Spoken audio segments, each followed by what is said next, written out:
our friends over at FanDuel. Happy Wednesday. We have an absolutely loaded Notre Dame football rundown coming your guys' way today.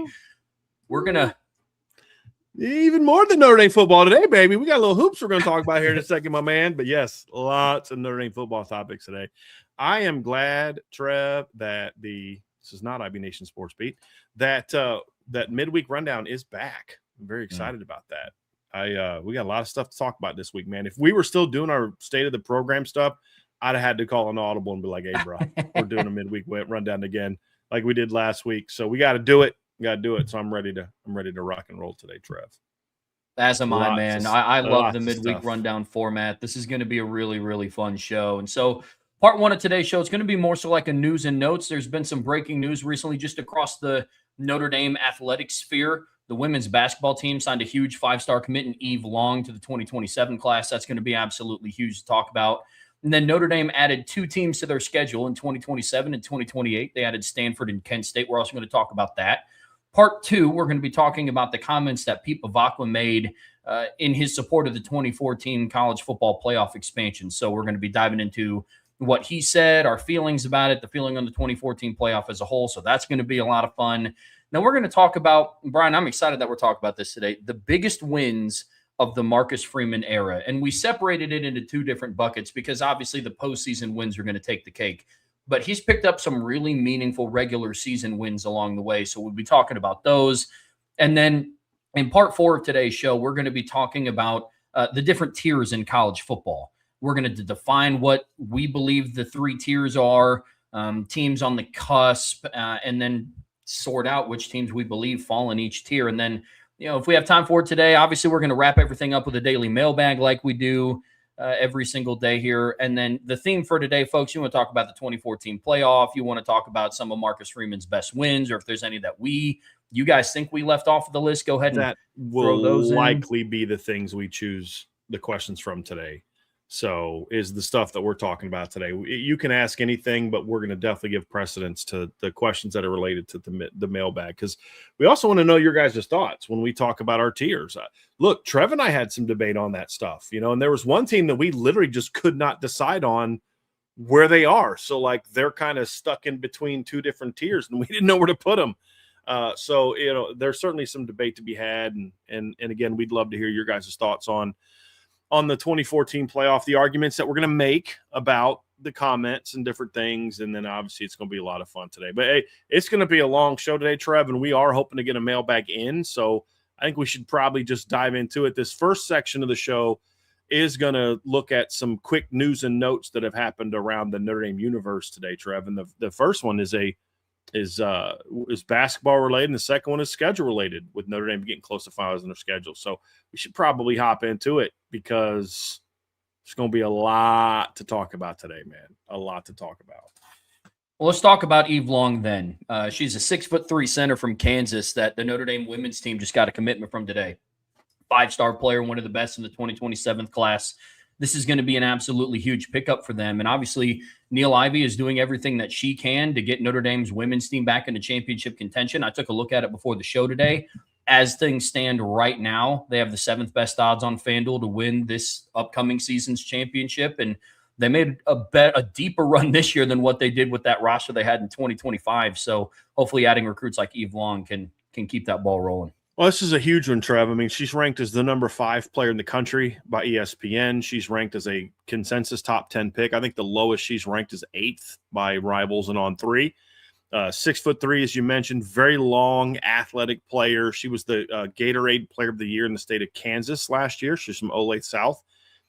Big time player. This is a big one, Trev. They've had her on multiple times, and when you look at the Notre Dame class, last 3 years, last year's class was amazing. Had a tremendous 5-girl class. J.C. Abbey, you had Jenica Lewis, who were both McDonald's All-Americans. Amari Biles is a top 20 player. I love Amari Biles as a player. I think she's exactly what Notre Dame needs. She's a post player that can kind of be a stretch 4, but she can run the court. She can play in the post. She's does a lot of the dirty work, which I think they need.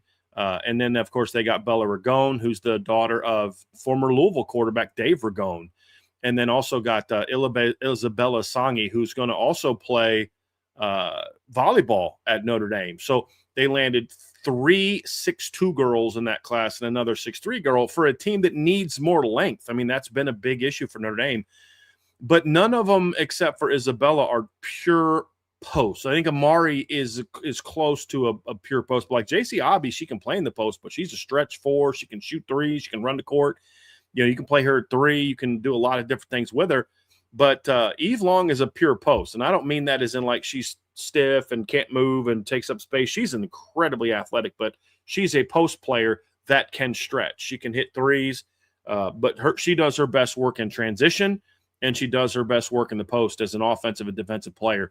Last year, and as somebody in the chat noted, they beat out UCLA and UConn to land Eve Long. So the last 2 national champions they beat out to get her. But the last season as a junior, she averaged 32.7 points per game, 9.8 rebounds. She was on the under 16 teams for the USA. She also, Trev, if you watch her film, I mean, she's athletic. She can run. I told my wife, I said to you on the phone, she runs like a deer. And Angela goes, is that good or bad? So that's a good thing. She frolics. She's very fast, has long strides. But the thing about her, she's incredibly skilled. And you watch her, I mean, a lot of times on fast breaks, she's, you know, running in transition and she's getting the ball and she can really finish. She's got great hands around the rim. But she can lead a transition too, Trev. I mean, she's got a good handle for a 6'3" girl. So she doesn't, if she gets a rebound, she can just go. She doesn't have to outlet then run. She can just go, you know, and get the fast break going. And, you know, she uses her athleticism, and she's got a very high basketball IQ. You see it on defense. She averaged 2.3 steals last year, which for a post is really impressive. Does a great job. And it's part of this. She's real quick. She's real long, but she's also smart. So she gets into passing lanes really easily. She can block shots. She's a great help defender also. But I love her offensive game. She's just not like a long athletic girl that's got kind of lanky and's got to grow into her body. She's a legit dynamic day one starter type of player down in the post. And, you know, we've seen Notre Dame, they like to run. And this is the perfect post for a team that likes to run. She's also a pretty good passer. So, I mean, remember how when they had the 2 back-to-back, you know, teams that made runs to the championship game, one team that run it and the one won it, the other one lost. But they would run a lot of stuff through Jessica Shepard at the free throw line. You remember that? Where like they would kind of run their offense, and she would pick, or she would catch the ball. They would cut because she could pass. She was a really good passer. Eve Long can do a lot of that stuff also, you know, on offense. So I mean, I think she's the perfect big to start the class with, Trev. And tremendous player. She visited most recently the same day that Kalina Smith visited for her visit. She's the number 1 player in the country. That'd be kind of like the dream scenario, is to get the 2 of them. But they've got to get another big-time class here in 2027 to go with last year's 5-girl class, because the 2 years before, they only signed 1 player each year. And in 24, it was Kate Koval, who has since transferred. And then 25, they got Leah Macy, who will be back this year. That's going to be a really important piece, too, because she's also a true post player. She was a McDonald's All-American, but she tore her knee up in high school, so she didn't play last year. But getting her back is going to be really important, too, along with the 2 transfers. And the one girl, I don't know if you've seen her, the girl from Louisville. I think it's from Louisville.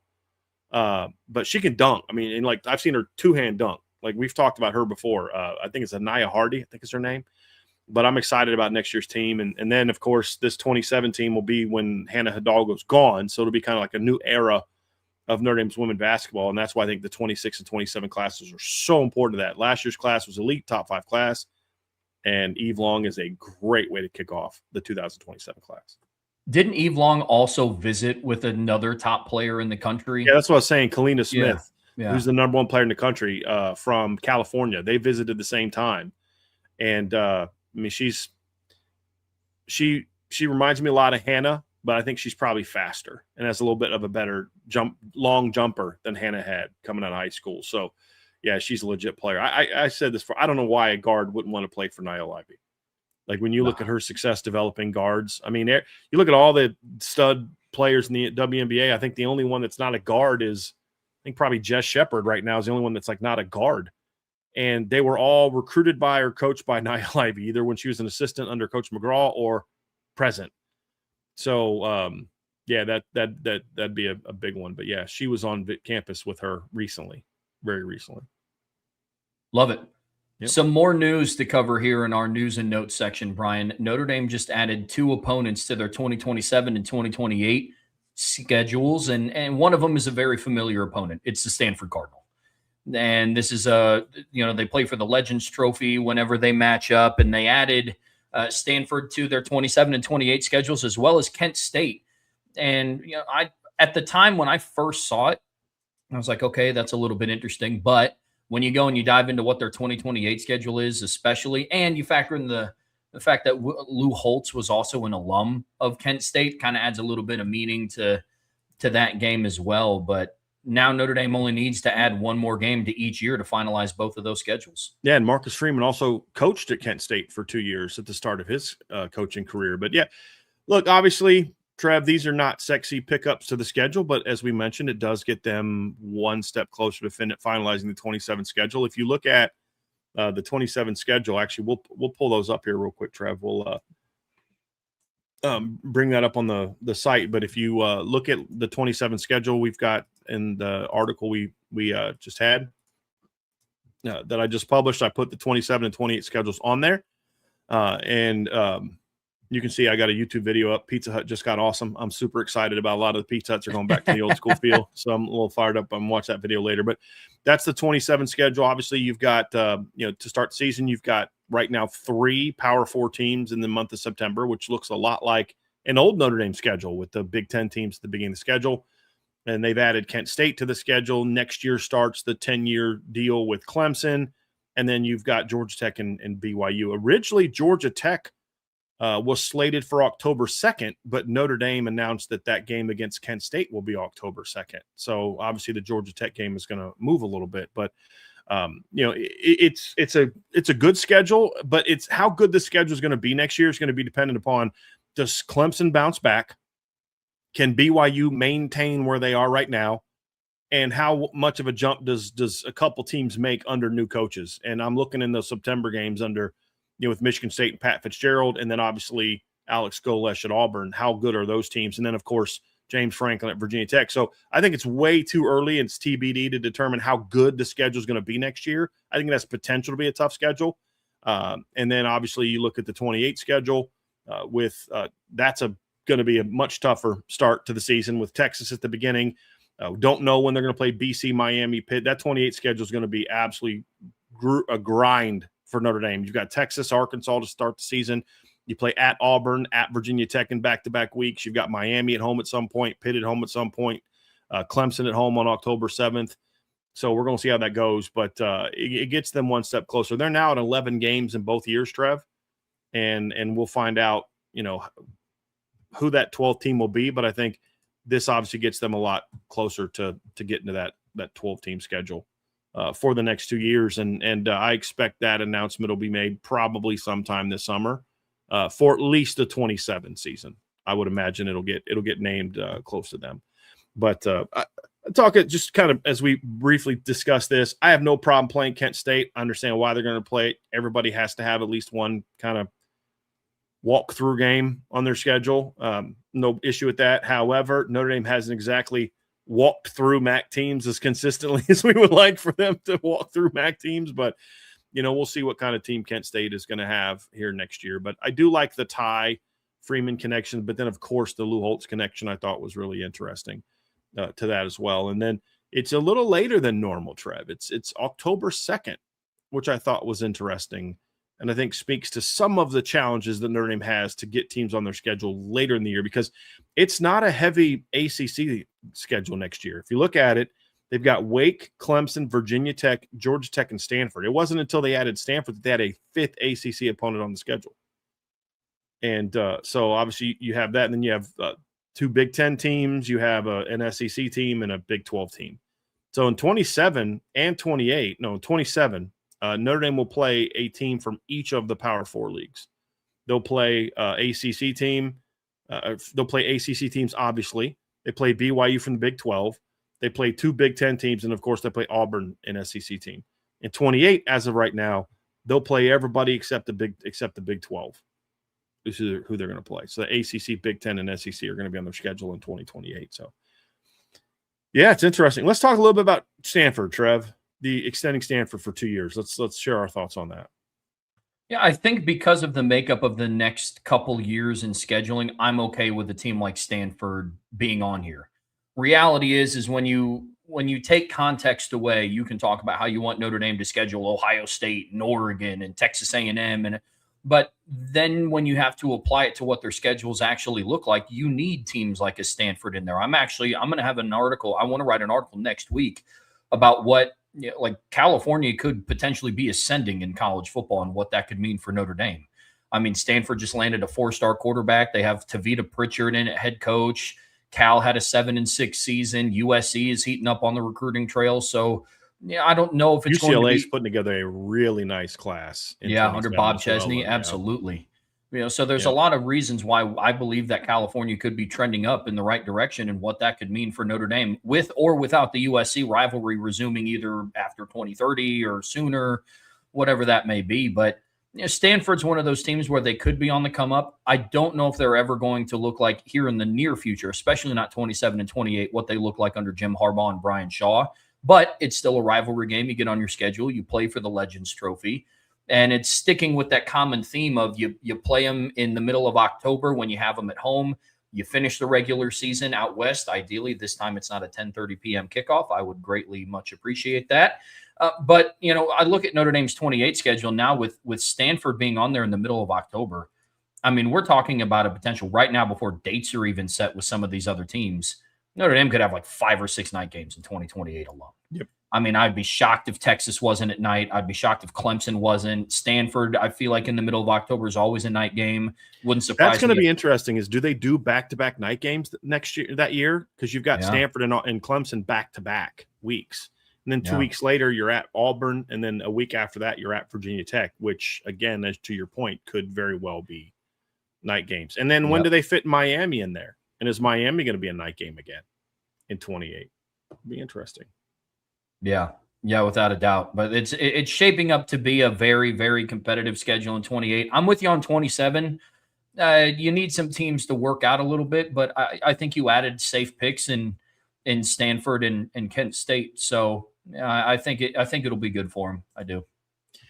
So my thoughts on scheduling Stanford, the 27 and 28 schedules as a whole, I'm going to kind of hold off on evaluating the strength or lack of strength of those schedules, because as we mentioned before, Trev, so much of this is dependent upon you've got 1, 2, 3, 4 first-year coaches at programs, and it's how well they do is going to determine how well they are. How could I possibly project how good Auburn is going to be, or Virginia Tech, or Michigan State, or Stanford under new coaches? I have no idea.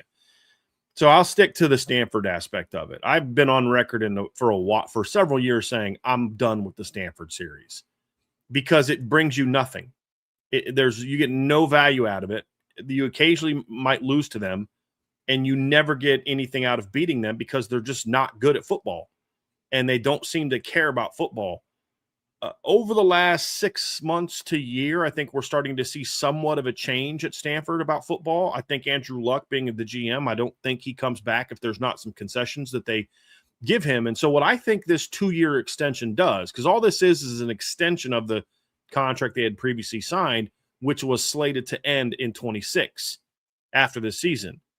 And I think this is smart for Notre Dame because it allows you to give a good 2 seasons before you go into 28, because I think what you'll probably want to do is determine whether or not you're going to replace Stanford in 29 and beyond, or do you extend them even further at some point in time before the 28 season, or maybe shortly after the 28 season.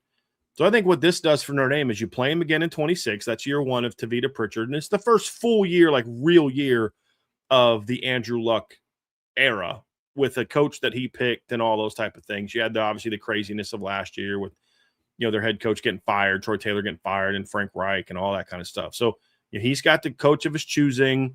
The school is starting to, show signs that they're going to support football to a greater degree. I think what this does for Notre Dame is I think Notre Dame would like to extend the Stanford rivalry now that USC's off the schedule. The question is does it bring any value other than just having that California opponent on your schedule?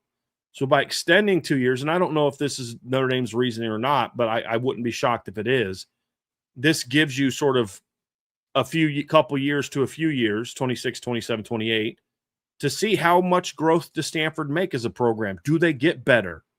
Do they start winning more games, or do they get themselves to be bowl eligible? And do they look like they're trending in the right direction? Because Notre Dame clearly has done things to help Stanford. Notre Dame Jack Swarbrick was a big driver in convincing the ACC to take Stanford and Cal. I don't think they did that for Cal. I think they did that for Stanford. And so if Stanford can show progress on the field, I'd be willing to bet that Notre Dame would have a greater willingness to extend that series beyond 2028. But I think the 2-year deal is smart because you're not overcommitting, but you're also giving yourself enough time, including the 26th game, to see what kind of growth Stanford can make as a program and see if it's something where you may want to say, hey, we're going to continue this deal with Stanford. It's good for us. It's good for them. It's good for the ACC. And it would be a second ACC team that Notre Dame would have a longer-term contract with outside of ACC play. So I'm curious to see how that all plays out the next couple of years. But I think that's why there was some merit to a 2-year extension with Stanford. And especially if Stanford isn't better, then it's probably not bad to have them on your schedule the next couple of years, especially in 2028 when you've got Texas and Clemson and Miami and Arkansas and Auburn and Virginia Tech and teams like that. Like there's that schedule, especially with Golesh and James Franklin at those programs, you're like, boy, they got a chance to be pretty good teams in a couple years. So it's going to be an interesting schedule for sure. But that's my thoughts on Stanford, Trev. I haven't changed my opinion of I don't care to extend it long term. My opinion hasn't changed.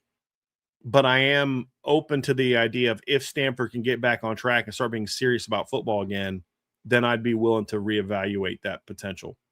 Because I've said before, I like the idea of the higher academics institutions playing each other. I like the idea of playing Duke and Northwestern and Stanford, but not if they're bad, because you just get nothing out of it. Brian, up next here on the Irish Breakdown podcast, brought to you by our friends over at FanDuel. We're talking about what's really been a hot topic of conversation so far in this offseason in of expanding the college football playoff from 12 teams and doubling the size of the field and going to 24 teams. Recently, at its origin, Tony Petitti kind of started this argument, and Greg Sankey, the commissioner of the SEC, was kind of one that held it off at bay. But recently, it started to pick up some traction, and Notre Dame's athletic director Pete Bevacqua is now kind of fallen in line to support the 24-team model, and that was definitely an interesting point of view to take. And I don't want to speak for you, but it definitely disappointed me to hear that Notre Dame fell in line with this.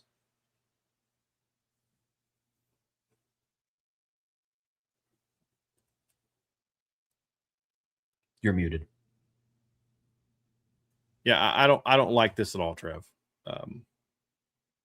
I think I understand why he did it, but I don't like it. And I think there's twofold reasons to it. Number one is my initial frustration is since we don't know yet what, if any, concessions the ACC has made to Notre Dame after spending over a month basically rallying against Notre Dame's playoff resume, never bringing up Alabama, never bringing up Oklahoma, but only focusing on Notre Dame.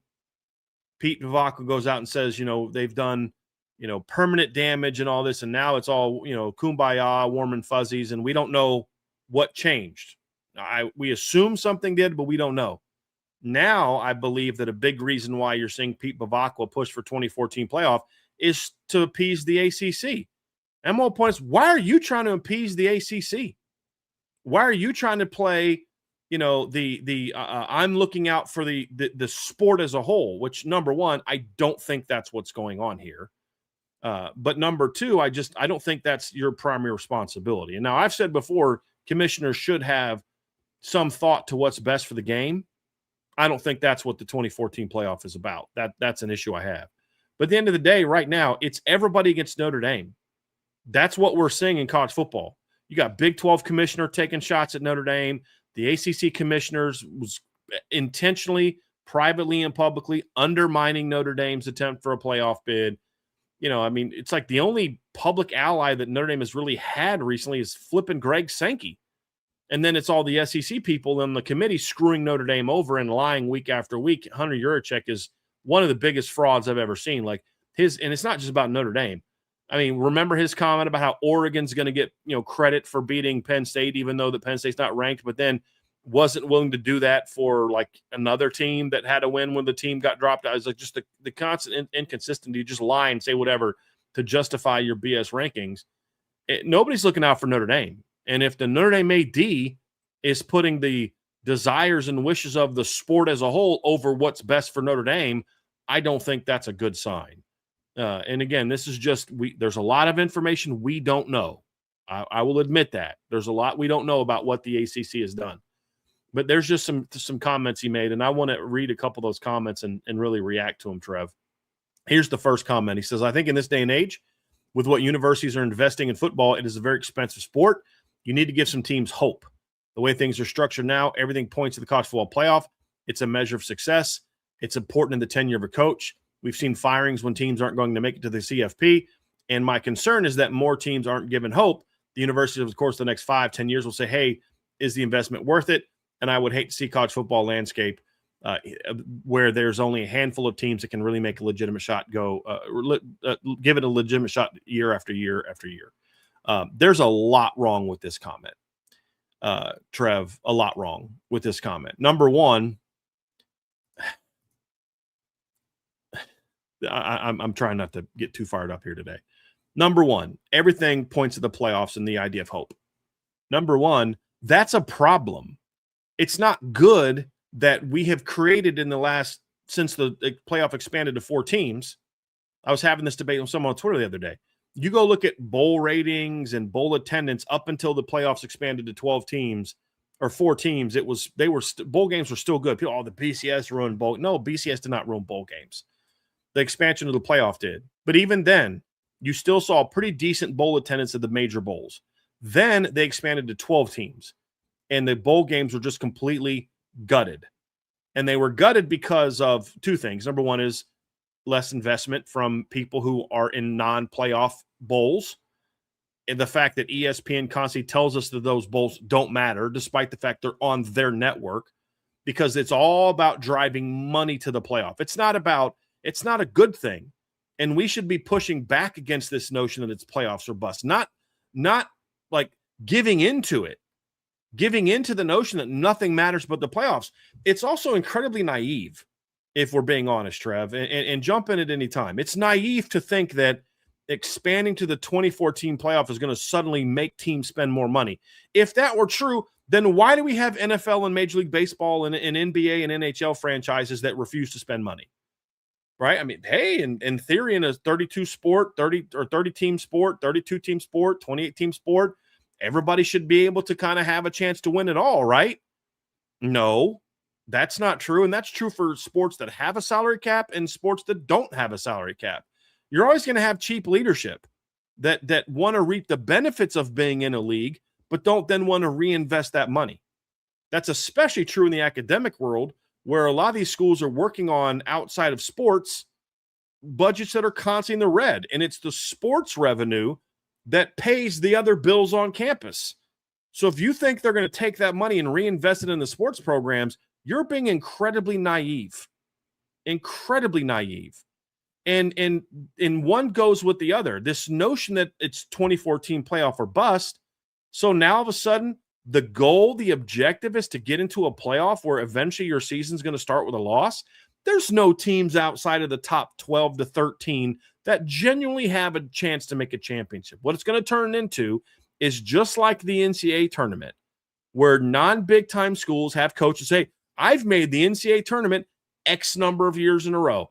Hey, how many games did you win in the tournament? Doesn't matter. We made it in. And you know what happens to those coaches? They still get fired before the NCAA tournament. Because just making it as the 23 seed is like, well, we were going to fire this guy for going 8-4, but now that he's going to make the 2014 playoff, where they're probably going to lose by 40 in the first round, now all of a sudden we're going to say, hey, let's not fire him. That's naive and nonsense. It's incredibly disappointing to hear that from the Notre Dame athletic director. So if Notre Dame for 4 years in a row is the number 20 to 24 seed, we're going to go ahead and keep the head football coach because they made the tournament 4 years in a row. Bull. They better not. It's incredibly naive and disappointing to hear that from the athletic director of Notre Dame. 100%. The thing that bothers me the most about it, and I had a debate with actually Sean Stiers on the show last week about this new playoff format that's being proposed. And here's what bothers me the most about it. I don't like that the sport that I love, and one of the reasons why I love college football so much is it's one of the very few sports that I think that every single week there's something at stake. Every single week, no matter who you play, strength of schedule aside, venue aside, I think there is something at stake every single week, truthfully. You can't say that in the NFL. You can't say that in Major League Baseball. You can't say that in the NBA. There are markers within the season where it starts to mean something. But there are some teams that Notre Dame's playoff chances were made or lost before we even got midway through September last year. That's the reality of college football. I hated it in the outcome for Notre Dame, but I love being able to tune in and watch games where it's like there's something at stake every single week. When did it become the job of Notre Dame's athletic director to give other programs hope? I don't know where that falls in your job description, but I'm hoping it's relatively low. Maybe I'm just too traditional in this. I've talked about this on the message boards. I talked about this on the radio show last week. I believe that in a playoffs, the teams that should make it are the teams that have a realistic shot at winning the national title. Imagine that. I know that's it's a crazy concept. I mean, even if you go through and you look at what some of the FanDuel odds are for some of these teams, you scroll down to like the 24th team on FanDuel in their odds. It's a three-way tie between SMU, Louisville, and South Carolina at plus 12,500 odds to win a national championship, and those would be the teams that make playoffs. And there's people in the chat that are just as naive, in my opinion, Trevor. With one person says, "Well, it's good to have hope because otherwise, why are Purdue and Boston College going to spend money?" You think going to a 24-team playoff is somehow going to make Boston College and Purdue spend money? You can't possibly believe that. Purdue is closer to finishing as the number 18 team in their league than they are the number 18 team in the country. Like, come on.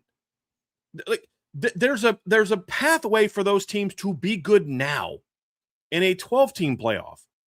They're not even sniffing the top 24 because they won't invest the money. This notion that you think that they're going to that 60 or 70 teams are somehow going to start investing money in a football program so they can go be a sacrificial lamb to a blue blood in the NCAA tournament in the college football playoff is just naive because that's not going to happen. Otherwise, they'd be doing it now because it's not just about the playoff. If you're good, you're going to make – and Andrew, you got to stop with the lame, tired arguments. They made the Big Ten championship when there was East and West, and they played in a league that sucked. They made it as an 8-5 team. You're smarter than this. I know you're smarter than this. So when you use these tired, stupid responses, they don't do any good. It's not that league anymore. It's not 8-5 versus 12-1 sacrifice. But what happened to Purdue in that game, Trev? Because you're actually making my point for me. When Purdue got into the Big Ten championship against Michigan a couple years ago, what happened? They got destroyed. Destroyed. That Purdue team, would they have made a 24-team playoff? No, because they weren't ranked. So them being the best of a crap division is irrelevant in 2026 and beyond. Irrelevant. Purdue is not going to spend the money. And guess what happened when they had that season, Andrew? Did they raise their spending? No.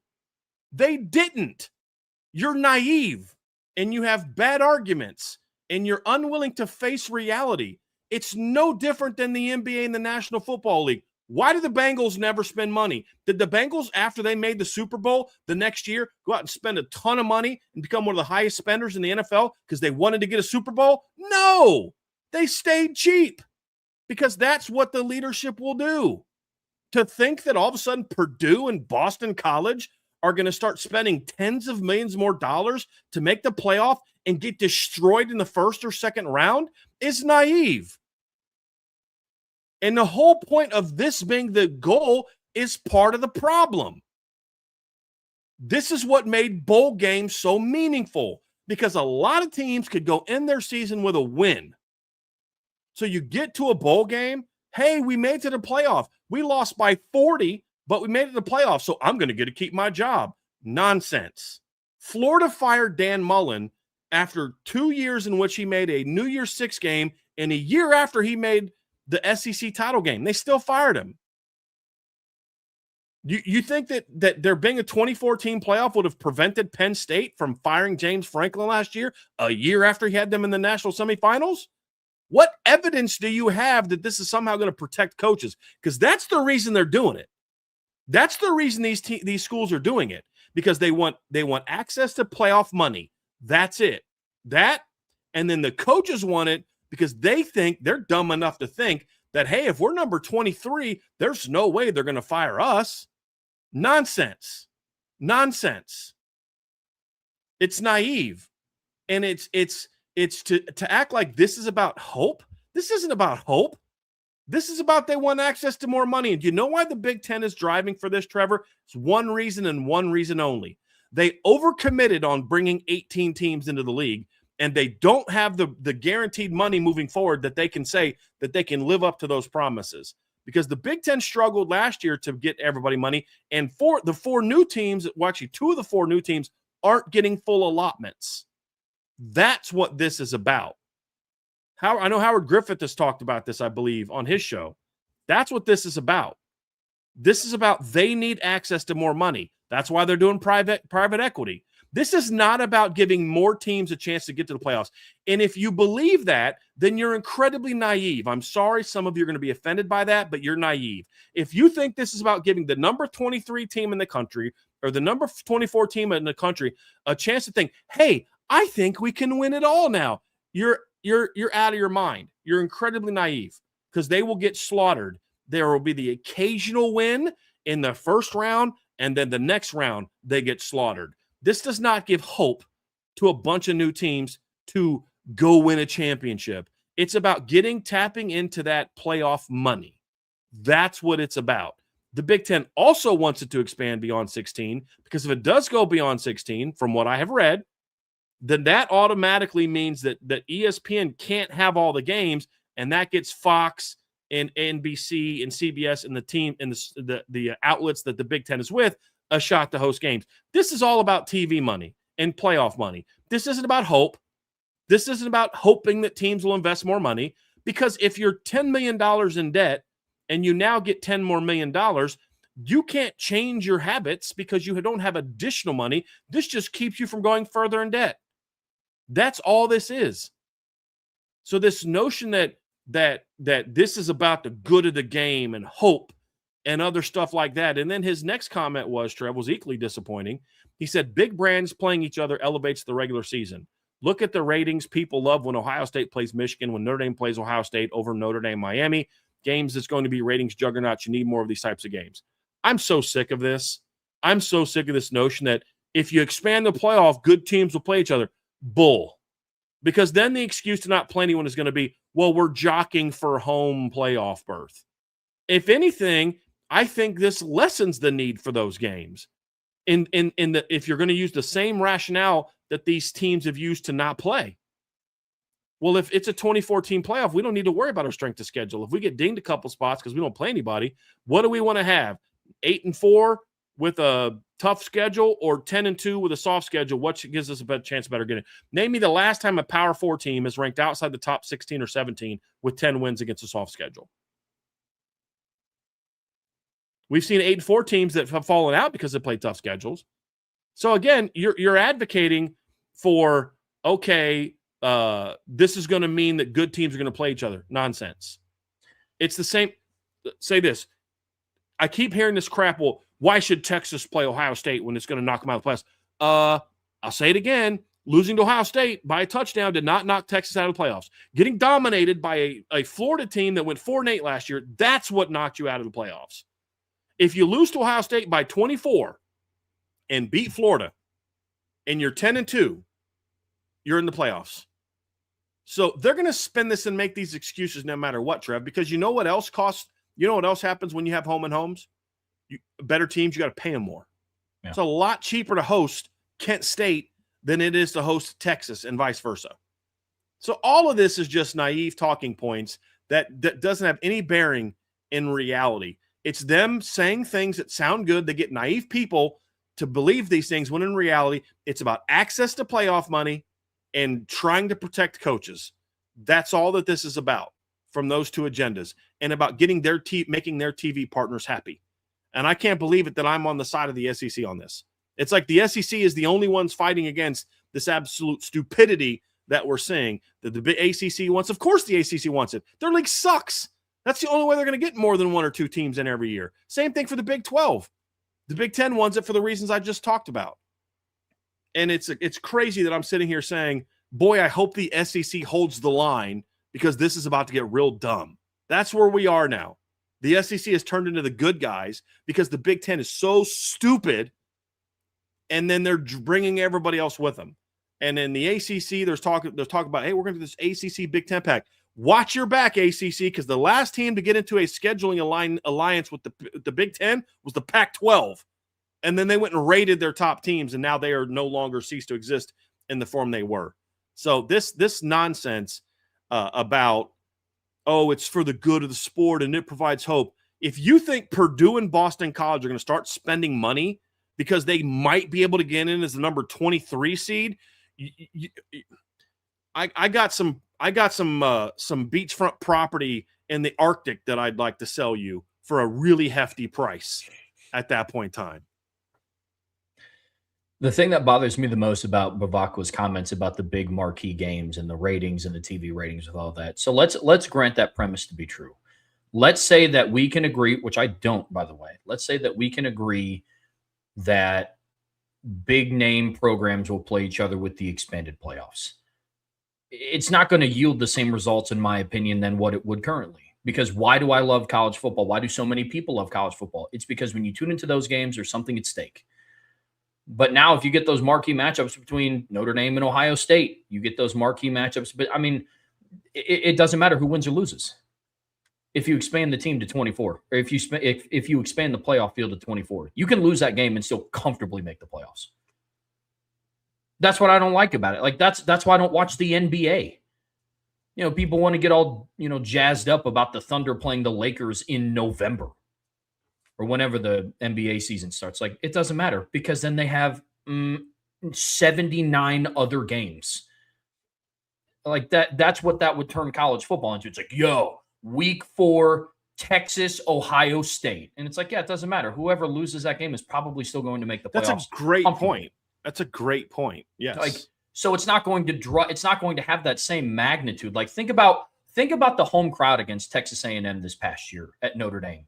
Why was that crowd so rowdy? Because they knew, and the fans in the stadium knew, if you lose that game, it is an uphill battle to try to make the college football playoffs. You win that game and you handle business the rest of the season, and Notre Dame is in. We're not talking about the snub on December 7th. We're not talking about the woulda, coulda, shoulda, who, if Notre Dame would have played this team versus this team, who do they – because we would have seen it. But if you just expand the field to 24, it's like Notre Dame could have lost that game, not even in as heartbreaking fashion as they did. Mm-hmm. The season could have played out the exact same, lost to Miami the exact same, went on a 10-game win streak to end the regular season. They could have lost to Texas A&M by 20 and still made the playoffs and could have had a chance to host. Yeah. Like, that's what bothers me about this, because I didn't think the 12-team playoff was going to devalue the regular season in that way. I do think the 24-team playoff would devalue the regular season in that way. Yep. And the other part of it too, Trevor, is the comment from Pete Bevacqua about it'd be more teams have a chance to give it a go. What? No. Look at the NCAA tournament in basketball the last 2 years since the advent of NIL. I mean, we've pretty much seen nothing but top programs make it. It's like now somebody made a joke like, the Cinderella 2 years ago, the last 2 years has been Arkansas. Yeah. Like John Calipari. Right. An SEC team. I mean, this year you had The Cinderellas went as far as Cinderella went to the Elite Eight this year. I guess you could call it Cinderella if you want to count Iowa as a Cinderella. But the Final Four was between 2 number ones, a number 2, and a number 3. And the year before, I believe it was 3 number ones. Let me go look at the year before. It was 4 number ones the year before. So this notion that, now more teams are going to somehow give it a go, that's not even true in basketball, a sport where you actually have a chance to have a Cinderella, a Loyola Chicago make a run, a Butler to make a run. Now that NIL, now that the Wally Zerbiaks never make it to their senior year at Miami of Ohio, right? I mean, those things just don't happen. Gordon Hayward doesn't make it to his senior year at Butler anymore. So this notion that somehow this is going to give more teams a chance to give it a go is there's no basis in fact in this. It's all conjecture. It's all spin to try to get your eyes off of the real thing that's happening, which is they are going broke, and they know the only way to get more cash is to expand the playoff. That's their thinking, because they saw how much more money went into this when they went from 4 to 12. It was hundreds of millions of dollars in brought into it, and they think the same thing is going to happen in the 2014 playoff. I'm not even getting into whether it would or wouldn't. I don't know that it will, because I don't think these games are going to have the same meaning. But even if it did bring in more money, admit that that's the reason why. Don't try to lie to us and say it's for the good of the game. It's to protect coaches. It's for more teams. No, it's a bunch of schools that are losing money because it's been a confluence of 2 things. COVID really hurt academic institutions in a lot of ways financially. And now with the fact that players are getting revenue, getting tens of millions of dollars, and the money that a lot of boosters are now putting into the sports programs was money they were putting into academics before. And so you have a lot of colleges that are run poorly, that are spending well beyond their means, that have been feasting off of athletics revenue for decades, are now in a situation where they don't have that kind of money because players are now getting paid, and you're seeing enrollment declines, which anyone that studied the birth rates in the United States for the last 20 years should have seen this coming. But that's a whole nother discussion that I don't really want to get into today. That's all this is about. This is all about wanting access to TV money. And I'd say just be honest about it. Just say, hey, listen, this what we're doing now is not sustainable. We've got to get some bigger revenue streams. And the best way for us to get a revenue stream is expand the playoffs to 24 teams. That is the facts. That's the truth. Just be honest about it. Stop lying to us. And then when the Notre Dame AD jumps onto this bandwagon, and I honestly think in Pete Bevacqua's case, there is some genuineness to his comments. I just think it's a bit naive. But I also think that there's some he's have in the back of the ACC and the Big Ten, which is 2 of the partners for the Notre Dame, because you obviously have the ACC for most sports, and then you're a partner with the Big Ten in hockey. And obviously, him being a former NBC exec, I'm sure he was part of some of the negotiations to get the Big Ten over to NBC. So it does come across as a little bit self-serving as him as well. That's all this is about. We need to create bigger revenue streams to pump into the programs because we don't have the money we thought we were going to have, because we've been living outside of our means for so long, and we no longer have that money. It's like that they're like the trust fund kid that's been living off of mom and dad's money, and they've been living recklessly. And now that mom and dad have cut them off, they're like, well, now I don't know what to do. And that's where we are right now. I just wish for once they would be honest with us about it, stop gaslighting us, and that more fans would stop being so naive to believe that this is actually why they want to do it. Because it isn't. It's all about money. While the Big Ten is on this, in their meetings at this $2,000 a night hotels, right? Like, I don't have a problem with people being wealthy. I love the fact that there's opportunities for people to go be successful, but you can't cry poor when you're having your meetings at some resort that's charging a couple $1,000 a night You know what I mean? Go meet in Columbus and stay at the Marriott and have some, you know what I mean? Like if this is really what this is about. So the entire optics of this are just flat out BS, but that's all this is about, Trev. They want money. They want more money. They need access to more money because most schools aren't like Notre Dame. Most schools aren't like, the people that have the Stanford, people that have huge endowments. And even those schools have had to cut back. Notre Dame had to cut back jobs during COVID. And there's a lot of things that are kind of happening on the academic and institutional and business side that are now becoming more prominent because they don't have athletic revenue to bail them out as much as they used to. Yeah, without a doubt. My biggest issue with this is there's no argument that I've seen come out from any major outlet that does support this that I can fall in line with.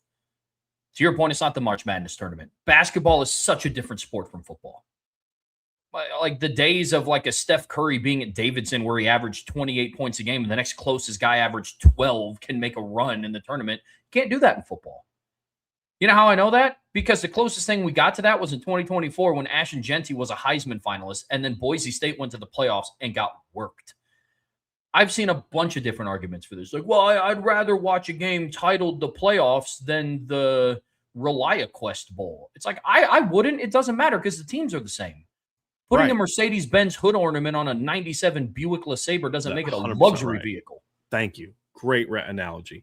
And also, you're now guaranteeing the team that wins that game now has to go on to the next round and get destroyed. Where in the past, you win that bowl game, and hey, guess what? I made this point to somebody the other day. I pointed out all the bowl games, and I said, look at the middle of the BCS era. Now, all these bowl games between like a team in the 20s and an unranked team, they'd have 50, 60,000 people at those games. Great games. And some team gets to end their season on a good note. Think about Notre Dame in 2024 or 22, getting to end their season with a Gator Bowl win over South Carolina. Notre Dame needed that game to go into the season with some momentum. Could you imagine if that Notre Dame team would have made the college football playoffs? What would have happened to them in the next round? I mean, Notre Dame was ranked 21st. They would have made the college football playoffs. They probably wouldn't have played a team like South Carolina. They probably been in their season 8-5 instead of 9-4. How's that? How would that have been good for Notre Dame? Because here's the reality, Trevor. In 2022, Notre Dame had no business being in the college football playoffs. They lost. Think about this. And people say, "Oh, you're Notre. You always defend Notre Dame." Okay, how about this? How about in 2022, a Notre Dame team that lost at home to Marshall and lost at home to a 3-9 Stanford team would have made the college football playoffs with room to breathe. They'd have been the 21st ranked team. Tell me how Notre Dame deserved to be in the playoffs that year. Explain to me how Notre Dame deserved to be a playoff team that year. The answer is they didn't. They didn't. No, and there's no angle that you can come out to be like, if they caught fire, they could have went on a run. No, they couldn't. No. There's none of that at that level. I've heard arguments about, it would make the meaning of games in November mean more. First of all, disagree, because I don't really feel like having a week in the season where in November, Brian and I are talking about a bubble watch game between an unranked SMU team versus a 24th ranked this team. 1, 2, I'd rather the games mean more, I don't know, in the playoffs than in the regular season in November. I'll be honest. After sitting down thinking about this, the expanded playoffs does give a certain group of teams hope, but it's not teams 18 to 24. That's why we say 16 is about the most you want to go with. But the expanding the playoffs gives teams hope like Georgia, who've gotten bounced in the quarterfinals in the last 2 years. Mm-hmm. It gives hope to teams like Oklahoma so they aren't a one and done in the playoffs. It gives hope to maybe a G5 team like a Boise State so they don't have to play a team that's going to be playing in the college football semifinals in the first round or the first opportunity they get to play. Those are the teams it gives hope to. It doesn't give hope to Houston to go make a run. Like you're just expanding your field of sacrificial lambs early in the playoffs. There's not been one argument that I've seen where I'm like, okay, I can kind of see where you're coming from there. Yeah. When it's about the game. To your point, just say it's about money. And I would argue that even last year we didn't have beyond 12 teams that had a chance to make the playoffs. I'm tired of people saying, oh, Texas could have made a run. Based on what? I mean, we watched Texas play a playoff team in November, and what happened? They lost by 25 to Georgia. Like, what evidence do we have? Oh, they beat at Texas A&M? Great. Texas A&M went in the playoffs and scored 3 points.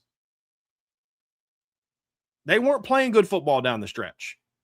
Texas might have won a first-round game, maybe. But then they'd have played somebody that actually had good offensive and defensive lines, and there was a lot of those in the playoffs last year. Could you imagine what Texas's offensive and defensive lines would have done if they'd have had to play Miami or Indiana or Ohio State? Come on. They weren't making a run. They are going to win one game and play some team that they didn't match up well against, and that's assuming they didn't play a team with good lines in the first round. So I'm so tired of this idea, Trev, that people just naively thinking, oh, it's about this, it's about that. No, it's not. It's about one thing and about one thing only. It's about getting access to more TV money because they don't have enough money to pay their bills because they've made stupid business decisions. Hey, it's not our fault that you morons decided to give $90 million buyouts to head football coaches. That's not our fault. It's not our fault that you guys have spent your money poorly for decades, lived outside your means, and instead of running your institution in a way that can survive, which means without the bloated administration levels, which I have seen firsthand, then maybe you guys wouldn't need all this football money to survive as an institution. And I'm at the point now, Trevor, where I'm like, I'm so sick of this stuff. Then if they die, they die.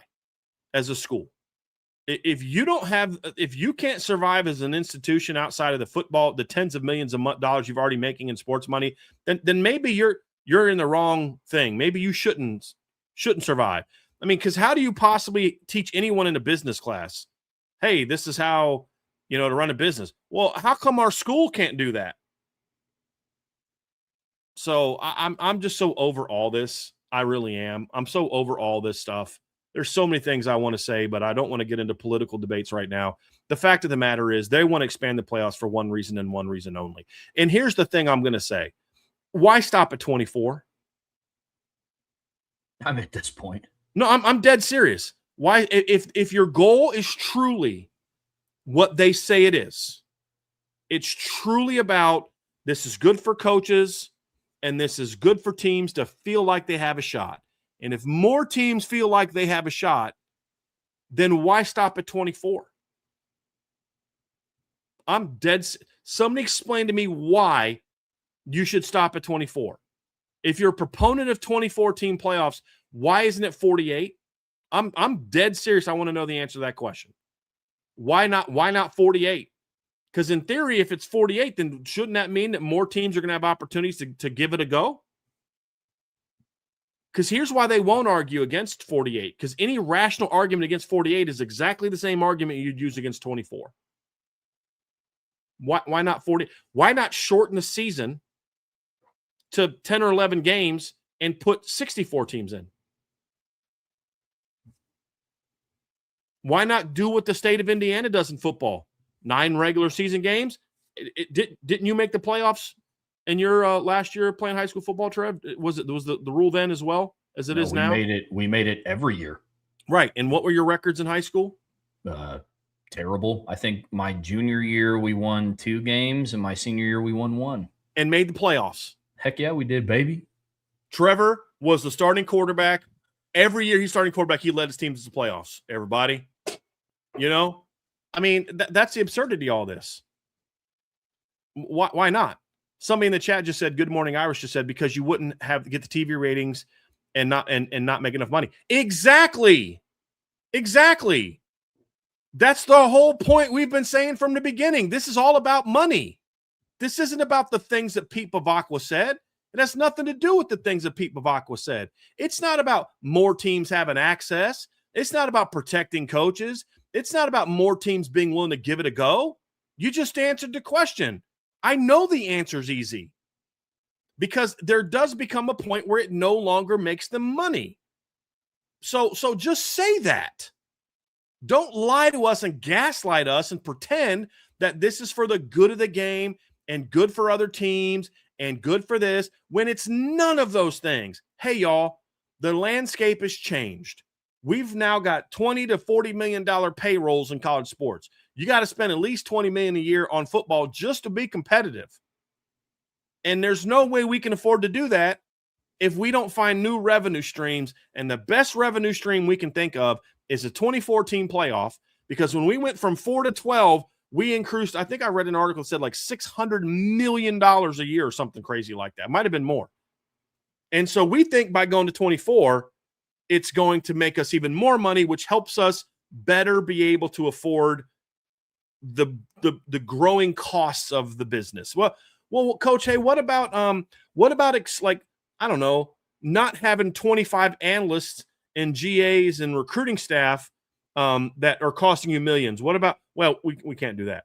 Well, okay, there's literally an Ivy League school. This is true. I can't remember which one it is. There's an Ivy League school that has more employees than undergraduate students. I don't know. Is that really necessary?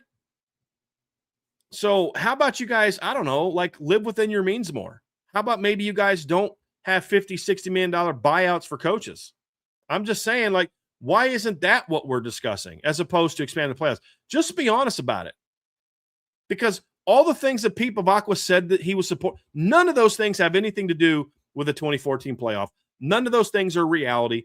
That's all spin to run cover for they need more TV revenue. They think this is going to get them more TV revenue. So we've been saying from the very beginning, this has nothing to do with more opportunities to play for championship, more opportunities to say we're going to invest in the program if we can get in as a 23 seed every year and get destroyed.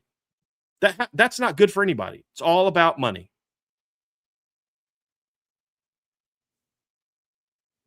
And this will be the fun part. So somebody in the chat just brought this up. So if they expand the sport by hundreds of millions of dollars, is that going to mean that the current rev share amount get raised by the same percentage for players? Shouldn't that be the case? Should. If the sport generates $500 more million a year, shouldn't that mean that the current projection each school should then raise by that same amount of growth? Right? So stop lying to us. That's all I ask. Just treat us like adults. Tell us the truth. Just say what it's about and stop pretending that this is to have the backs of coaches, to have the sport. Because otherwise, why is Brett Bielema has talked about going to 64? Why does that not work? Shorten the season. Go to 10 games. College football used to only play 10 games. Newt Rockne, I think, only had 4 years where he coached in more than 10 games. Actually, he only coached in, I think, 4 years, only coached in 10 or more games. Why? Why can't you shorten the season and expand the playoffs? Why? Oh, that's right. Money. Because then you're giving up home games. You're giving up more games, and you're not going to make more money. So it's not about all the bull crap you're telling us it's about. It's about that one thing, and I just wish that more of the leaders of college football, or any of them, would be honest about it. We need access to more money, and this is going to give us more money. And the funny thing is, the Big Ten had some release.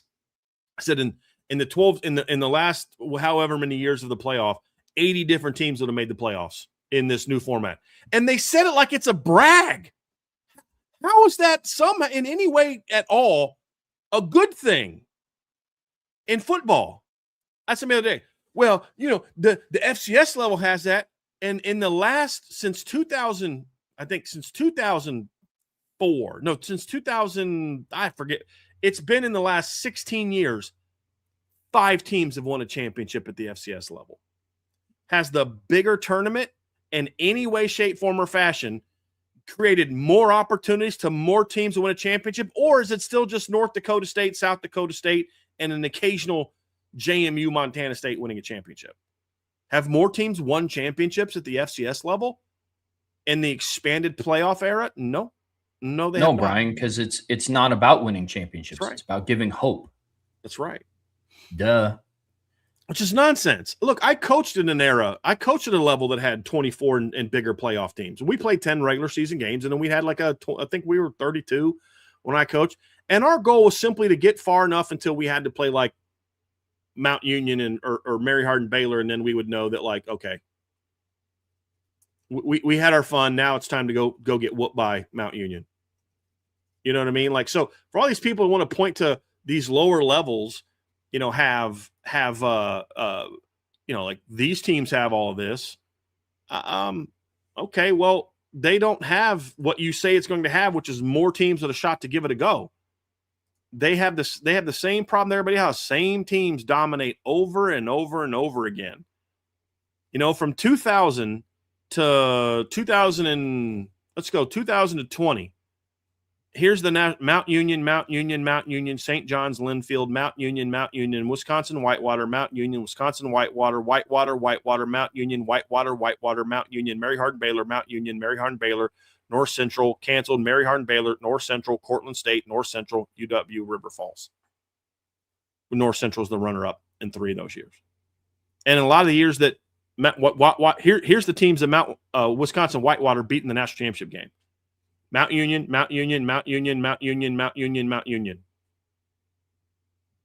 Same teams for a decade. You had the same teams in the championship game all but 1 or 2 years.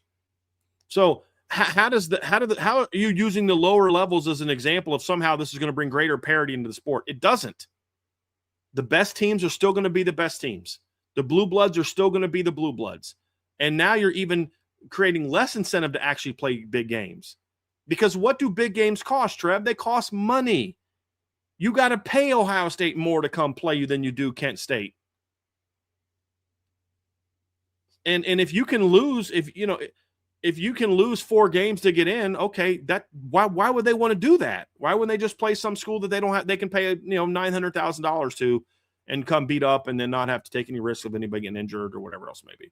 You don't know that that's going to create more big games because the current rationale to not play big games is equally stupid. You want to fix this whole process of not playing big games? Then start penalizing teams that don't play anybody.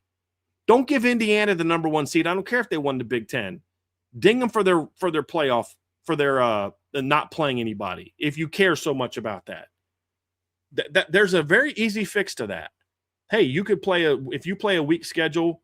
I don't care what your record is. You're going to be dinged for that. I'm not saying don't have Indiana in the playoffs, but maybe don't give them the number 1 seed in the easiest path. Because now all you've done is incentivize teams to go out there and play bad teams. Because I'm so sick of, Texas got knocked out by losing to Ohio State. No, they didn't. They got knocked out by losing to Florida. But Alabama lost 3 games. They got beat by Florida State by 2 touchdowns. They still made it in. So there's no rhyme or reason to this whole thing anyway. And so I just wish that they would be honest about it for once. Stop lying to us and just be honest about it. That's all I ask. And I wouldn't like it, but I'd at least be like, hey, at least they're honest about it. This is why we're doing it. But I hope more fans are willing to say enough of this. This is no good. And you know what? Will you feel that way when Notre Dame's number 17 in a 16-team playoff? Heck to the yes. Because I would much rather. I've pointed to how being able to win the Camping World Sport, the Camping World Bowl over LSU was great for Notre Dame in 2014. It was a great way to end a otherwise rough season. You got to win in a bowl game, and then you go into the offseason with some positive vibes. And that was actually the Music City Bowl. 2017 was the Camping World Bowl. Playing South Carolina in the Gator Bowl, beating that team, a comparable team, who was, I think they were 19th, Notre Dame was 21st. And then going into the postseason the offseason with some momentum, a big win was great for Notre Dame. Having to play again the next week in a game where they would have probably got pounded by somebody, I don't know that would have been good for Notre Dame, even if they were able to pull off an upset over Washington. Because then they would have had to go play Bama the next round. That wouldn't have gone well for Notre Dame in 2022. So I don't think this is good for teams. I don't. And I think we're getting to the point, Trevor, where, and I'll end it with this, and then you can say whatever else you want to say, because I've not obviously dominated the time here. But we are in an era where the leadership of the sport is attempting to remove competitiveness from the sport. They're trying to make it easier to manage. They're trying to make it to where there's more of a participation trophy level of success, where just being okay gets you a shot. And to me, that is everything that's wrong with the modern sports society, because it's all about the bottom line, and we're going to make up excuses to cheapen success. Why should someone who goes 8-4 get to brag about earning the same thing that a team that played their butts off and invested right and coached right and played hard, who went 10-2, gets to earn. Why is that fair? It's not fair to me. I don't think that's fair. So the only way you can justify that as being fair is if you're basically saying we're getting into a participation trophy level of society at the highest level. And I don't see how in any way, shape, form, or fashion that's a good thing. Because that's that competitiveness, that uniqueness, that we fight to get this thing. It used to be where if you were a Big Ten team, you cared more about making the Rose Bowl than you did a national championship. And the fact that that's gone, the fact that we're even having a conversation about whether or not Michigan and Ohio State should rest their starters if they're both comfortably in the top 24, disgusts me. And if you think that won't happen, you're naive. Because it will. Are they going to do mass resting like we do in the NFL? No. But are they going to anybody that's remotely? Yes. And you're naive to think they won't do that. What's the incentive to not play your second string when you have your sacrificial FCS opponent in week 11? How's that good for anybody? And these same people, to your point, Trev, are going to be crying about, we don't understand why people aren't showing up to games. The biggest thing that bothers me about all of this is it takes away from the value of a game that I grew up loving. And I know it sounds a little soapboxy, but that's what bothers me. It's why I love college football over the NFL. It's why I love it over any other sport that I watch. And it's not that I'm anti any of those other sports. I just prefer college football by a country mile. Mm-hmm. And I know a lot of other people in this chat view it the same way. And expanding the playoffs to that big of a field will continue to devalue it, in my opinion. And that we've lost sight of the ultimate goal of we've lost sight of the ultimate goal of what it means to make the playoffs. Why do we get so many questions on this channel about, hey, what would you guys consider a successful season for Notre Dame this year? And what would you consider a failure? Have you noticed that in any time we've answered that question, we haven't said, just make the playoffs? Never. It's a successful season. How many times have we said that? We said, make the CFP semifinals minimum. Why were we so upset when Notre Dame lost to Ohio State in the national championship game? Because they didn't win the title. We didn't hang our hats up. Well, guys, at least they made it. Yeah. Like, that's what gets so frustrating. And I know people, well, you guys were frustrated last year because they didn't make it. It's like, yeah, as the 10th ranked team in the country. Right.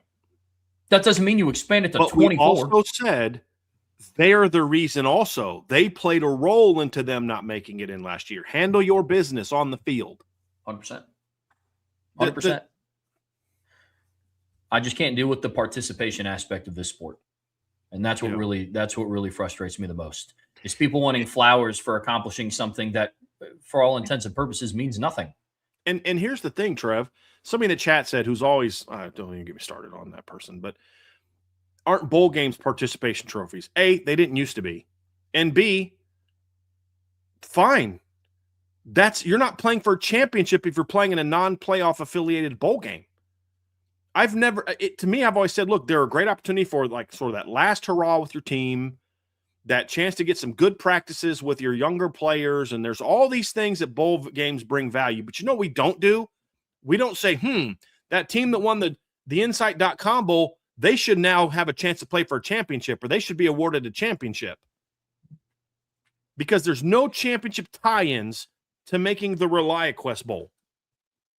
No one's pretended that somehow that is a championship caliber event where we're going to say, hey, we made the ReliaQuest Bowl, so we deserve a chance at the championship. So again, there's a lot of responses that are just really not thought out and naive or irrelevant to the conversation. We're talking about who should be playing for a championship. That is something that is supposed to be held to the best of the best. I've already given over the years what I think the best way is. I think even at 12, there's too many teams. I think it's been good for the game, but I still don't think there's ever a year where 12 teams have a chance to make the playoffs. Notre Dame shouldn't have been 12th or 11th. They should have been in the top 10 because there were teams ahead of them who had no chance of winning a championship that were ranked ahead of them. That shows a rankings flaw, not a flaw in the process. But I also understand the realities of where the sport is to get to 12. You're going to lose me when you get to 24. I don't love the idea of 16, but I'm willing to go with it to give you some level of, hey, I'll relinquish a little bit of my old crustiness of how it should be in the way it was before to get to a 16-team playoff that makes more sense, because what you've done in the 12-team playoff is you've punished the 4 best teams in the country. And that's not how it should be either. So there's just a lot of bad arguments about this whole thing, Trev. And here's the reality. If your school can't survive without your football team being the 24th ranked team, then you have way bigger problems than the number of teams in the playoffs. If your school can't survive without football money, then your school has way bigger problems than whatever we're discussing here. And that should be addressed. And stop using football, who all these academic people don't like anyway in a lot of places, as your saving grace to bail you out of bad spending patterns, out of bloated staff, people being overpaid for the jobs they do. Look, do you think Division III presidents at most schools make the same amount as presidents at Division I schools? Heck no, they don't. There's a million reasons for that, because they don't have football bringing in that kind of money. So how about you get your financial world in order? I wish they would pass a law saying that you can't use any athletics revenue to do anything on campus. It's meant to be 100% reinvested into athletic things only.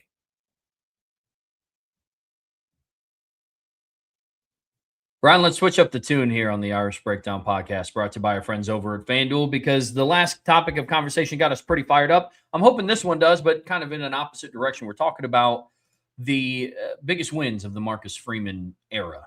And we split this into 2 different conversations. We're talking postseason first, and then we're going to talk regular season, because if you talk about it in its entirety, obviously it would be the postseason wins. But, this is before we dive into separating postseason versus regular season, figured it would be good to kind of talk about what defines a big win. It's not necessarily beating a ranked opponent or not just the margin of victory. Some of it goes into the impact that it had on your program. We're going to talk about the impact that certain wins, especially in the regular season, had on Freeman's tenure and the outlook that it changed and the impact on that season alone. So that's where we have to start this conversation. Yeah, we were thinking about, there's some different things we're going to do this offseason where we're going to kind of talk about, top players of this era, and we're going to do some stuff of, who are the best offensive players from 2000 to present? Who are the best defensive players? So we're going to have some kind of fun on these midweek rundowns. Next week, we're also going to start, as part of our midweek rundown, kind of doing quick looks at Notre Dame's opponents, which I'm very excited about as well. But, yeah, we're talking about what should we do in our very first sort of Notre Dame look back history type of conversation, and thought that going through Marcus Freeman's biggest wins would be a lot of fun. And so we're going to start with that, Trevin.